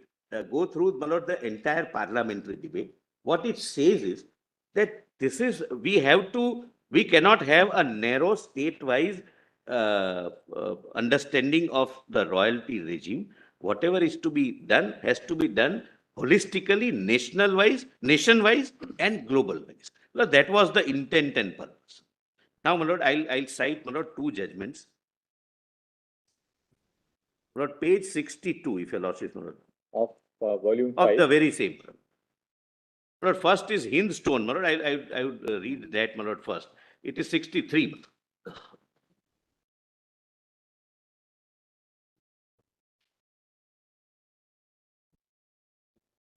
I'm sorry, my lord, page 62.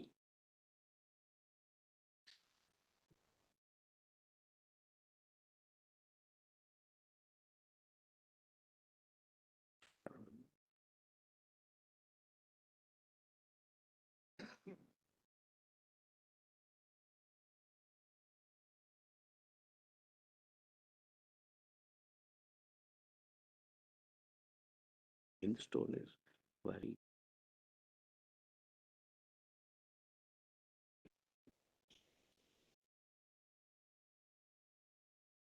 1 minute, I'll cite the judgment.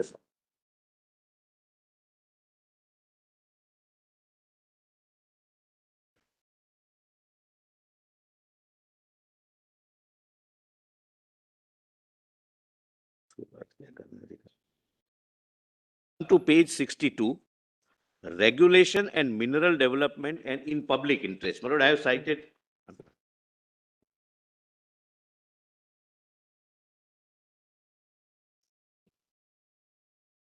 I think.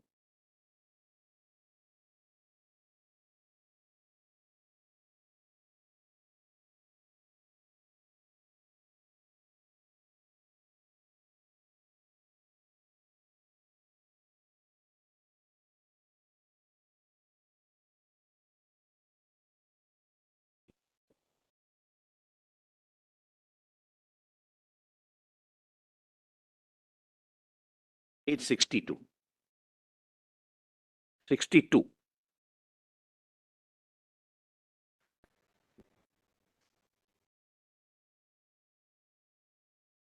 Regulation, mineral development, and in public interest. My lord, state of Tamil Nadu versus Hindstone, Lord, it is a leading judgment, my lord, followed till date on regulation. My lord, please see, only the underline highlighted part. We do not think that regulation has the rigidity of meaning as never to take in prohibition. Much depends on the context in which the expression is used in the statute and the object sought to be achieved by the contemplated legislation. I have shown the object, I have shown, my lord, the context, and my lord, in my respectful submission, regulation of mineral would also include prohibition of any other kind of levy by anyone except what is stipulated in the act, my lord. Then, my lord, at the foot. This is again, my lord, a case on minerals, my lord, therefore a little closer home.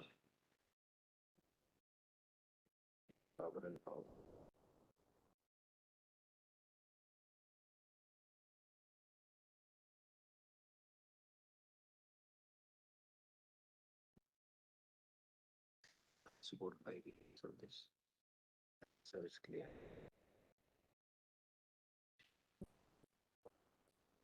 Yes. Lord, kindly then come to, my lord, next, Hindstone, which was referred, my lord, in Quarry Owners Association. Quarry Owners Association. Page 63. It's 2 or 3, Judge Bench. Only underlying part, my lord.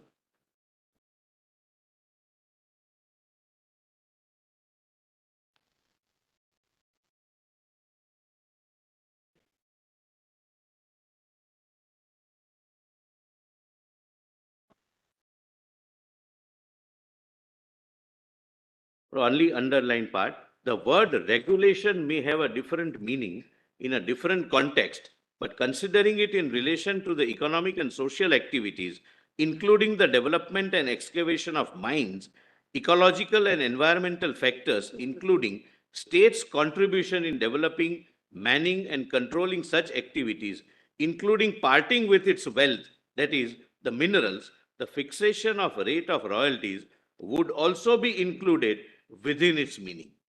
When the law relating to regulation, which is, my lord, the chapter under which, my lord, 4 to 9 fall, my lord, would mean, my lord, this thereafter, my lord, subsequent.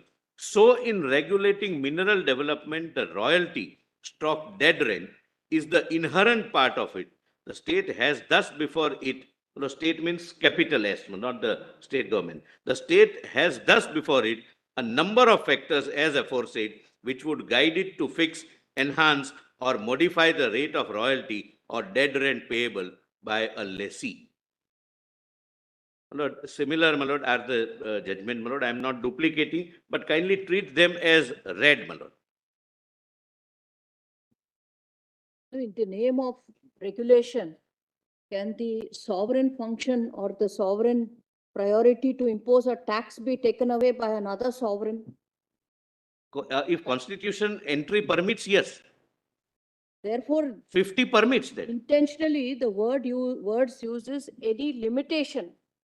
It is not any ban or a total prohibition. Limitation would also include prohibition. Limitation means I restrict you from doing that, whether by a specific provision, again, my lord, repeating, or by the entire architecture.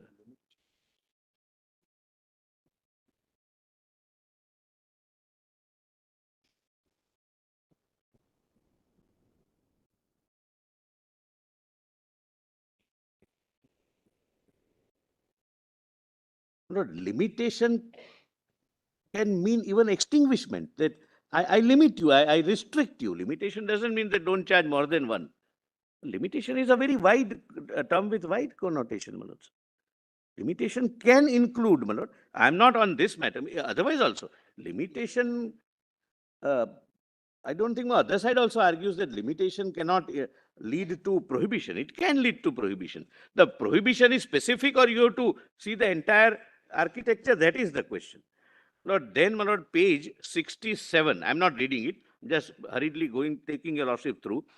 My lord, Hingir Rampur, my lord, reading, I'm not reading it. Mr. Salve has taken your lordship through, my lord, all these judgments till, my lord, page 86.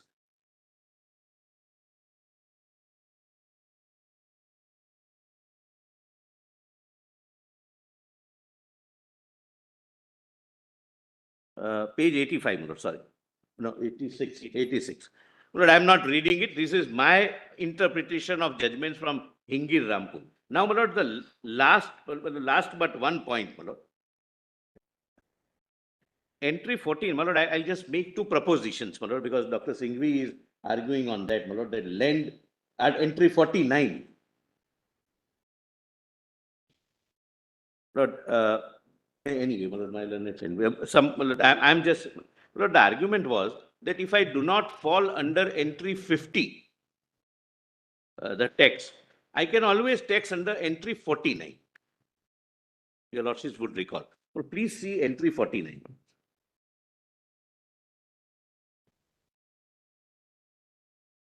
Lord, if the argument is true, we will make 50 redundant.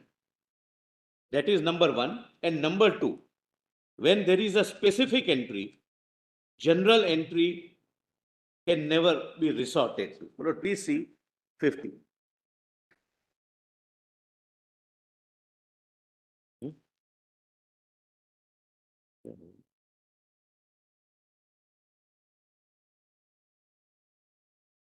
My lord, I'm just giving the propositions, my lord, and not, my lord, taking your lordship's time. 50.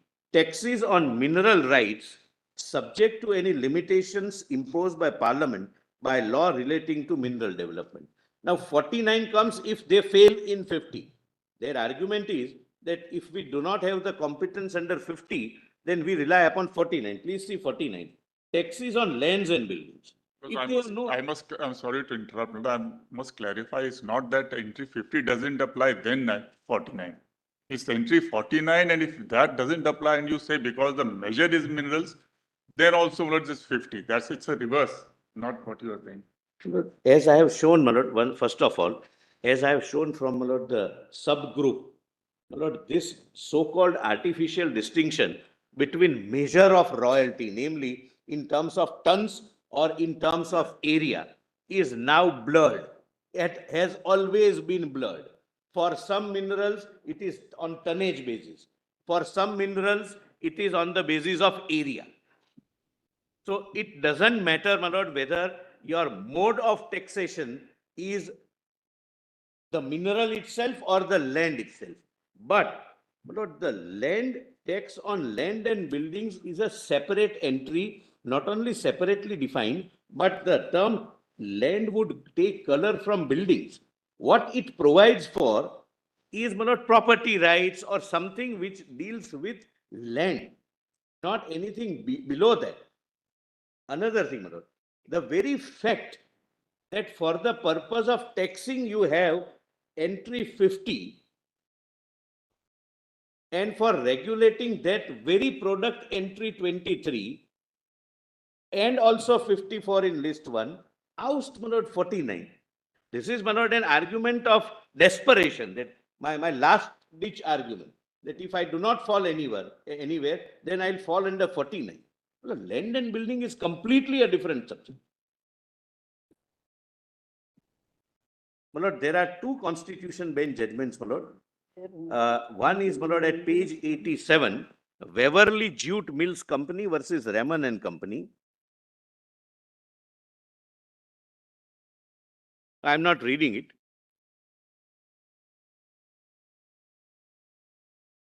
The citation that you said, Yes. page 87. It's page 87. The citation is also given. It is, yes, 1963, volume 3, SCR 209. Lord, I would.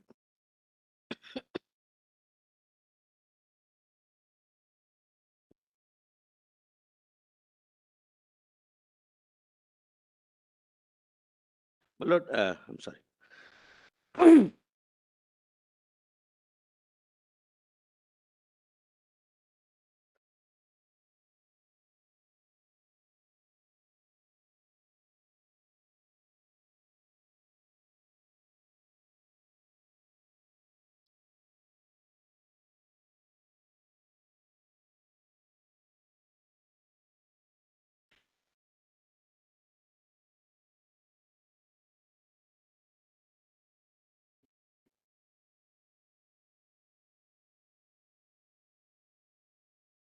Lord, I'm sorry. I thought, Lord, only, Lord, the proposition it lays down is, Lord, is one judgment and underlined portion at page 88 would be enough, Lord. This is Waverly Jute Mills, Lord. Please see.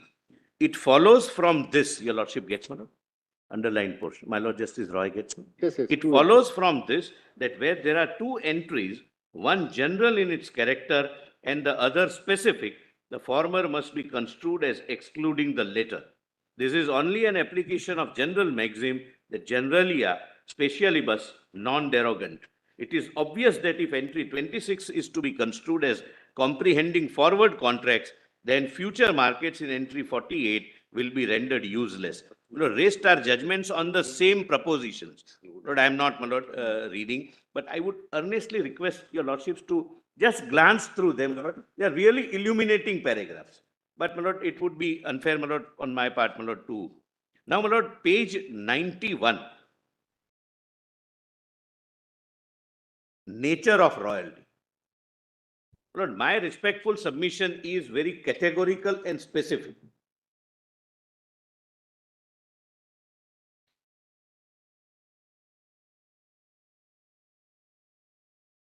And I think, my Lord, we are ad idem on this one, both sides, for different reasons.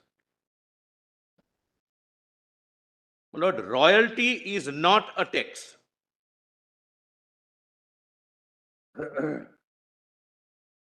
Dr. Singhvi may arguendo as an alternative that if suppose if it is a tax. But our case is royalty is not a tax for the simple reason that for tax you do not need any justification. If the government is taxing me, there need not be any justification. But in case of a royalty, the government is parting with its sole privilege over the natural resources and permitting you to exploit it and sell it, and therefore you are paying consideration. It's not a tax, my Lord. These are all judgments, my Lord, which take the view. There are judgments, my Lord. This is again, my Lord, occupied field in, my Lord, the lighter vein, my Lord, by the judgments that royalty is not a tax. But, my Lord, I would say. But in India Cements, the question was tax on royalty. Correct. Royalty is not a It was tax. cess on royalty. Cess or tax imposed on royalty. Correct. And it was But my answer is, my Lord, my Lord, I'm couching my statement, my Lord, very accurately. For the purpose of section 9, royalty is not a tax. My Lord, why I say this? Well, there is a reason. Lord, we have filed an affidavit on behalf of Ministry of Petroleum and Natural Gas.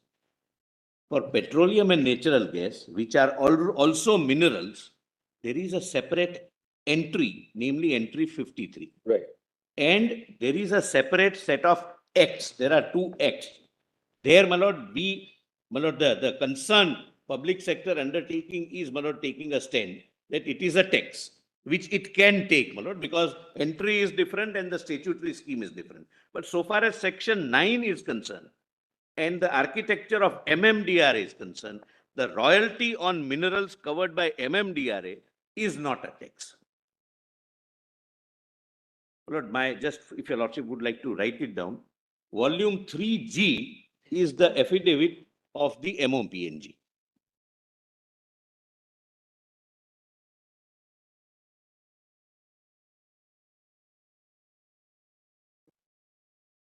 Volume 3G.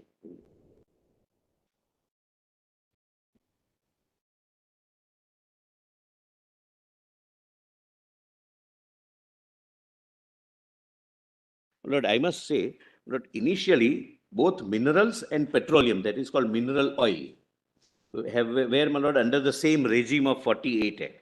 But thereafter, specifically, my Lord, even the statement of objects and reasons of MMDRA says that now we are having a separate regime. Lord, therefore, we have filed this affidavit so that the PSUs can take a different stand, my Lord, and that may perhaps be a justifiable stand. These are my respectful submissions, my Lord. I have prepared propositions, my Lord.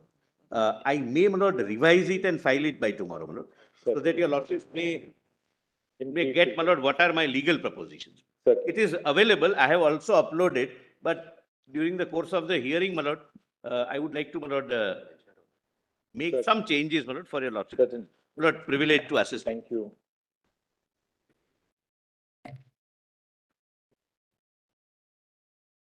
I had also revised a lot of things which in the course of submissions, would your Lordship would may I give a written note of Malad finally as how the matter was presented? Thanks. Do we need a note from Mrs. Harvey? I think. Today, Wait, if you want to, but we have taken very elaborate notes. fine. Very well. I Very guarantee you.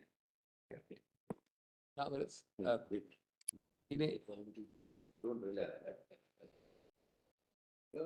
well, it's the.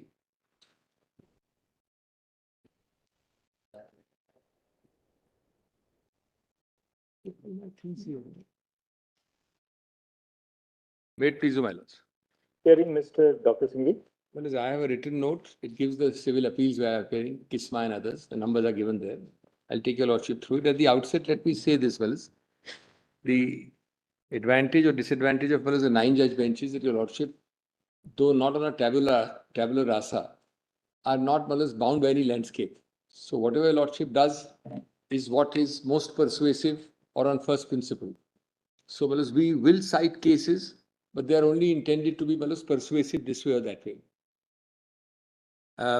Neither 7 judges nor 5 judges in the lordship will find some useful reasoning in some cases, which is why we will deal with those cases in that sense. Secondly, almost every argument of mine is without prejudice in the alternative, and assuming that the arguments already made do not succeed, because if they succeed, your lordship doesn't need to reach many of my arguments. And that's the way it should be done, because the 9 judge bench is laying down law for a pretty long time, if ever is going to be reconsidered. And your lordship should have all the perspectives and should deal with them, because it should not really be leaving holes to be discussed again, and then again some new reference comes.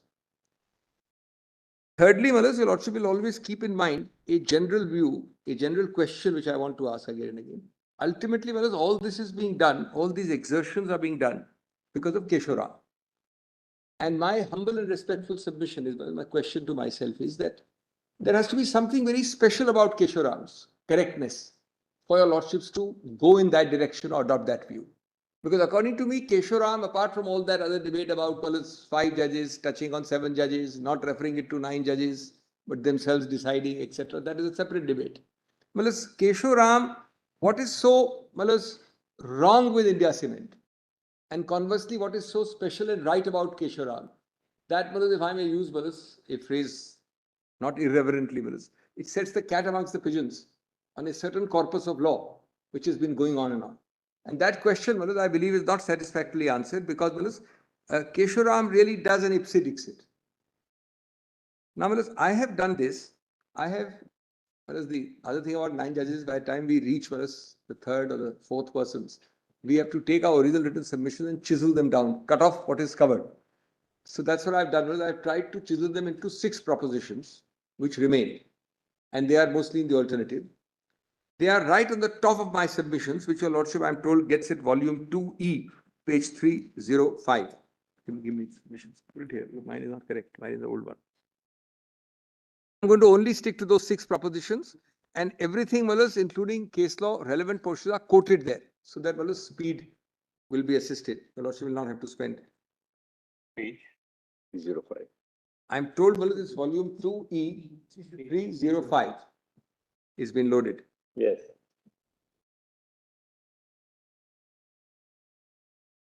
And as I said, these submissions are not in any manner to detract. They are only to reinforce an alternative view. And I think your lordship should have. So lordship will, in a sense, forget what has gone in the past and now kindly see an alternative view to some extent. The first is, royalty is a tax and or qualifies as an impost and compulsory exaction under 366(28).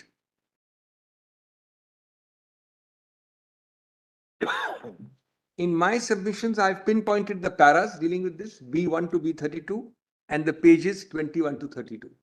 So your lordship has exactly where I've dealt with this, with the extracts and the quotations.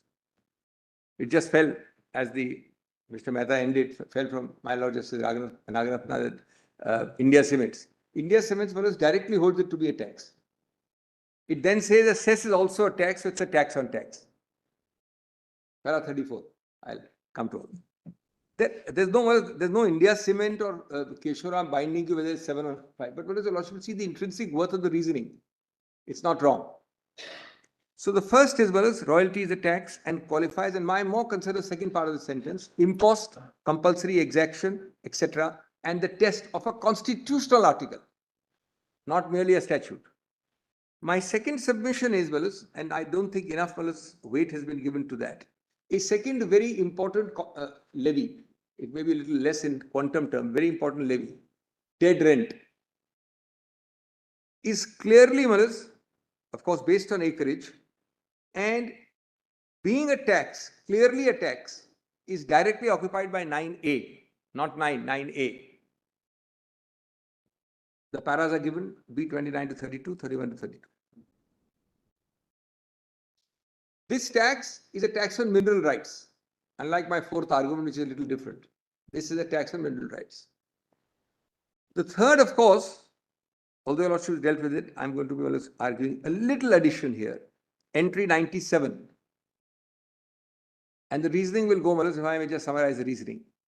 Entry 50 itself recognizes a taxing limitation by Parliament.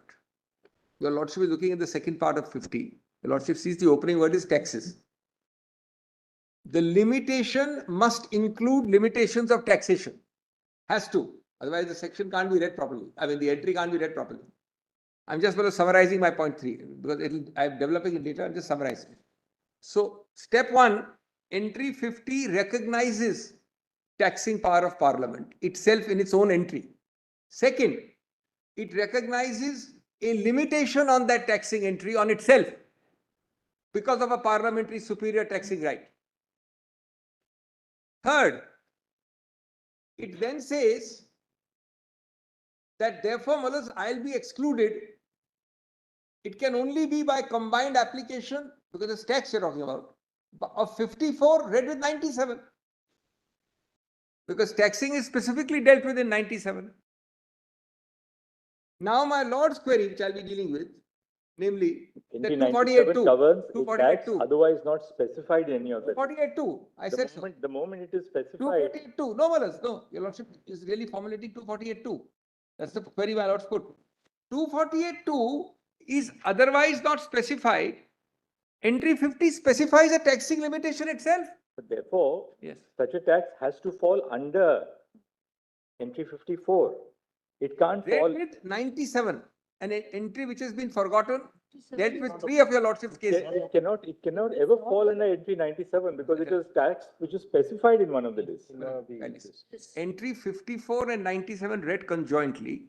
Read with the third factor, a limitation in 50 itself, recognizing the taxing power of Parliament. The 3 things add up to create this proposition. That's why I said this is a little different. I've developed it. This is Balas 3 things, the synergy of 3 things. 50 But if there is a limitation on the taxing power of the 50. state, that does not mean that the entire subject is transferred to Parliament to levy a tax. It is Balas, if Parliament chooses, as it does in section 15, to say for minor minerals, you the state can do it. It is different. Otherwise, it is entirely with Parliament. Parliament chooses not to say it in in section 13. The entire field of levy of tax on mineral rights is with the states. That power is subject to limitations which Parliament may impose by law. Including, the word limitation starts with a taxing limitation. See the entry. See, I'm going ahead of my own story. Just see the entry. 50 says taxes on so-and-so, including limitations. Yes. The primary limitation has to be a taxing limitation. It is dealing with, in fact, 50 is a recognition of parliamentary superiority in taxation, apart from other things. But in H.S. Dillon, this Yes. court has said, if a taxation entry is absent in list 1 or list 2, then it can be in entry. That's 97. exactly what Mahalakshmi says. That's exactly what 5 judgments of the Lordship says. But we have all seen from the last 2-3 weeks, we are seeing the taxation entry in entry 50. Well, with respect, It's it's that private law example, very loose example, wrong example, but of Ronwa. It's a circle. The Lordship knows Ronwa in private international law. It's a circle. 50 you start with. 50 recognizes the superiority of Parliament, especially in taxation. These last 3 words have been less emphasized. that superiority of parliament in taxation then gets completely coalesced and developed by a conjoint reading of 54 with 97. Because 50 subordinates itself in taxation No, to a parliamentary taxation. what entry 50 recognizes is that the taxes on mineral rights can be imposed only by the state legislature, since it's in the state list. But while doing so, you are subject to the limitations which Parliament may impose by law. That is not to say that the moment Parliament imposes a limitation, that whole field is then transferred as a taxing power to the union. That is Mr. Salve's and Mr. Mehta's argument. I'm now doing a totally different nuanced argument. That first part, Your Lordship, is totally occupied, etc. I'm not derogating that well as if they succeed, if Your Lordship well hold this way, that matter ends well this way or that way. Now I am saying something in addition. That's why I said this is separate. One is occupation. Really does. That's my, actually the rest of my written submission has those submissions. I'm not giving Your Lordship those submissions at all. My argument is that forget the occupation doctrine. Well, may I do it when I come to the third proposition rather than do it now? If Your Lordship will read the entry itself, I'll develop it from there. Let me just finish the propositions first. So that's my third proposition. And that is dealt with in para 8 to 32, pages 5 to 15. Fourth one, which is corrected. One. Now, whereas the fourth proposition is, of course, I must emphasize wholly in the alternative. Your Lordship has been dealing till now with mineral rights. Ask a simple question, Wallace. Regulation and mineral development is the word in 54. If they didn't want the words to be different, why did they use mineral rights in 50? The answer is also answered by a Lordship. So all these cases have not been given meaning and importance by Wallace KESORAM. And many of them have been noticed, not only in Justice Sinha, but in other judgments. Why is it that 50 uses mineral rights, whereas 54 uses, if they wanted to give the entire space, the entire universe, they would have used the same words as 54 in 50. Or they would have used the words of 23 in 50. 23 is a mirror image of 54, which is why Your Lordship has always held denudation. They use mineral rights because it's a very narrow area given. So my fourth submission is, Your Lordship should lay down in this judgment, because we don't come to 9 judges again and again. Lordship doesn't want chaos in the law. The difference between tax on minerals versus tax on mineral rights. The two are different. Your Lordship will only lay down guidelines. The division benches will decide whether the impost in question falls this side or that side. But Your Lordships must lay down guidelines, because, take a simple example, brothers. My lease or license to him of 10 years, 15 years, 100 years can be taxed. That's a tax on mineral rights. It is very different from taxing the quantum of mineral extracted on tonnage or sale. That is conceptually different. The language is different. The advisedly, the Constitution uses different language. Please don't equate tax on minerals with tax on mineral rights. That's my fourth proposition. Well, as my fifth is, well, as the alternative, which is again not been argued. It is a clarification which is important from 9 judges. That today we leave this court, well, as after arguing all this tax this way, tax that way. Tomorrow, well, as the states get up and say that was a case deciding tax. Oh, but I have the power to levy the same thing or similar things on the ground of fee. Now, Your Lordship has held very clearly that if 23 is denuded, then the power eclipsed, not denuded, eclipsed, then the power to levy fees concomitantly in 66 cannot be there, because 66 operates only if the main power is in 23. That's my fifth proposition. That clarification should be clear, that we don't restart the whole litigation on by different names called some fees being levied. If 23 is gone, now why it's important also is KESORAM has a loose paragraph with great respect, I say. So it's all fiscal levies. Whether all fiscal levies includes fees or not, Your Lordship should clarify. If there is no 23 power in list 2, there cannot be a 66 power to levy fees. And all states are levying fees relying on that para of KESORAM. 110 to be precise. I'll come to all these details. That's my fifth proposition. How much of entry 23 list 2 is denuded is the question. Well, fees can't operate. No, no, If the entry 23 I agree. two. Identical language of 54 and 23, the denudation must be completed. And that what will happen is, I understand my lord's query. This is more the occupation argument. So what will happen is, Parliament, the framers use same language in 54 and 23. Now, unless Parliament passes a law about a coat, a gown, a band, it is then said that the states can tax the pant and the shoes. Unless Parliament has evinced an intention that we will tax only the coat and the gown and the band. And implied in it is Parliament's reticence and hesitation and prohibition on itself not to tax the trousers and the shoes. Your Lordship will not read the entry 23 in a manner that if it is exercised and you, the chair example is limited value, it's a limited value.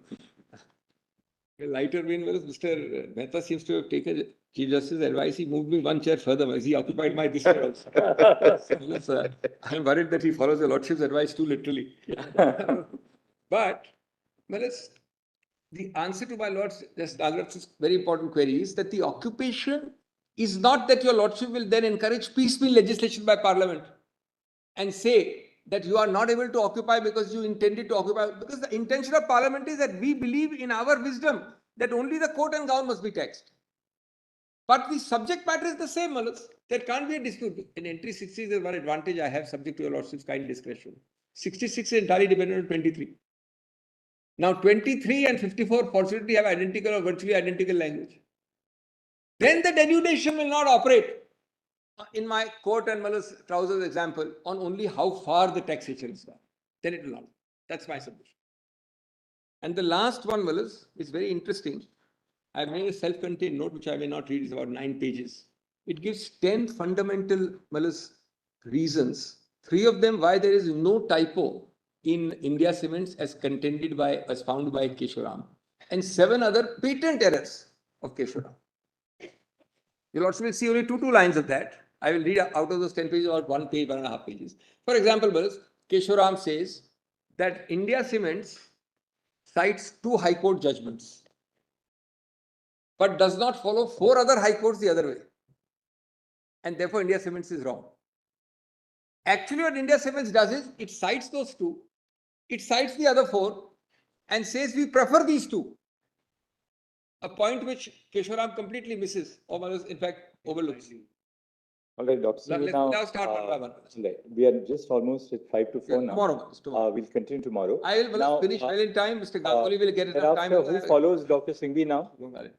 Mr. Kampata. Lord, I would, if your Lordships permit, Lord, I would like to address for about an hour or so, if your Lordships permit me.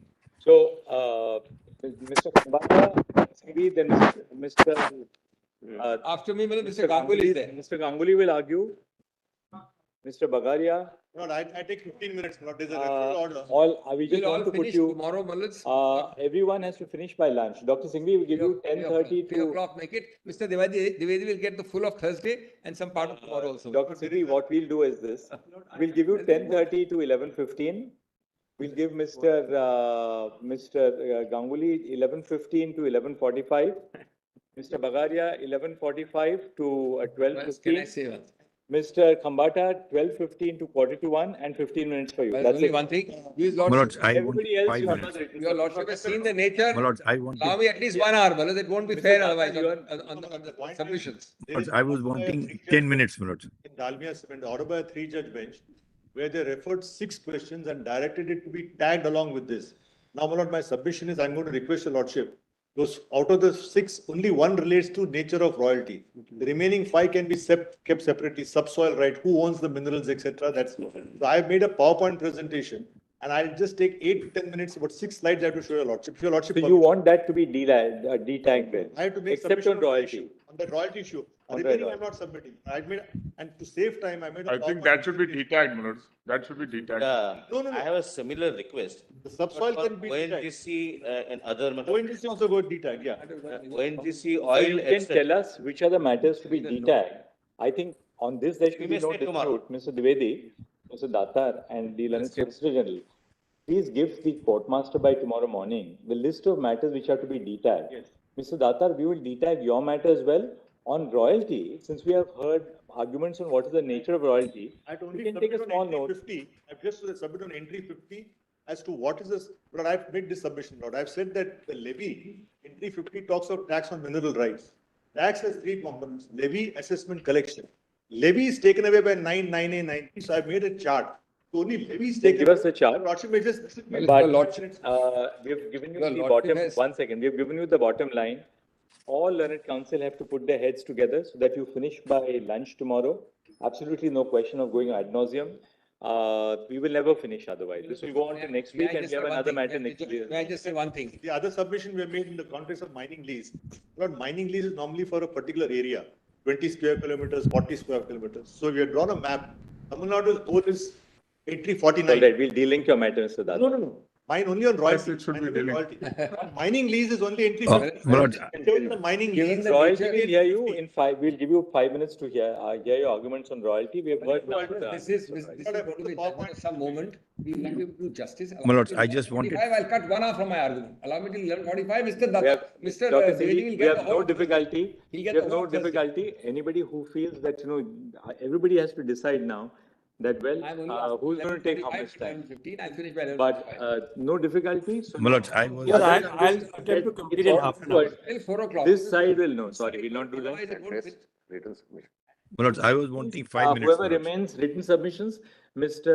Dwivedi, you start at 2 o'clock and you conclude at 4 o'clock. No, half a time. My lords, maybe we have 5 minutes, my lords. I will take. Give us Thursday, fellas. Give us Thursday, fellas. We will not No. go beyond Thursday, fellas. We'll hold Your back. lordship gave me Everybody has- My lord, in Your this, lordship gave me 1 day. Lord. The matter will be, I'll tell Lordship, the consequences My lord. are huge, Lord. Lordship will not, because, Lord, it's going to affect all mineral But rights. adding zeros doesn't Major- change the legal principle. Well, we The have a principle is Thursday always the night, same. give us that. No, Lord, the point is- Irrespective of the number of zeros and decimal places added to my a lord, please, my lord, I think, Lordship. don't Thursday, my lord, kindly give, I have given 50, kindly give 5 minutes, my lord, I have counted Kindly take it to 32. Thursday, we'll It finish. was- My name is there at serial My number. lords, I was wanting If you 5 want, मैं आपको हिंदी में minutes. my समझा lords. सकता हूँ. आप सब शाम को बैठ लीजिए, तय कर लीजिए. 2 घंटे में, 2.5 घंटे में, सुबह आपको सबको तय करना है. आता इस बहस इस तरफ. 2 o'clock, we are putting Mr. Dwivedi in. This will never get over otherwise. Thank you. Grateful. Grateful.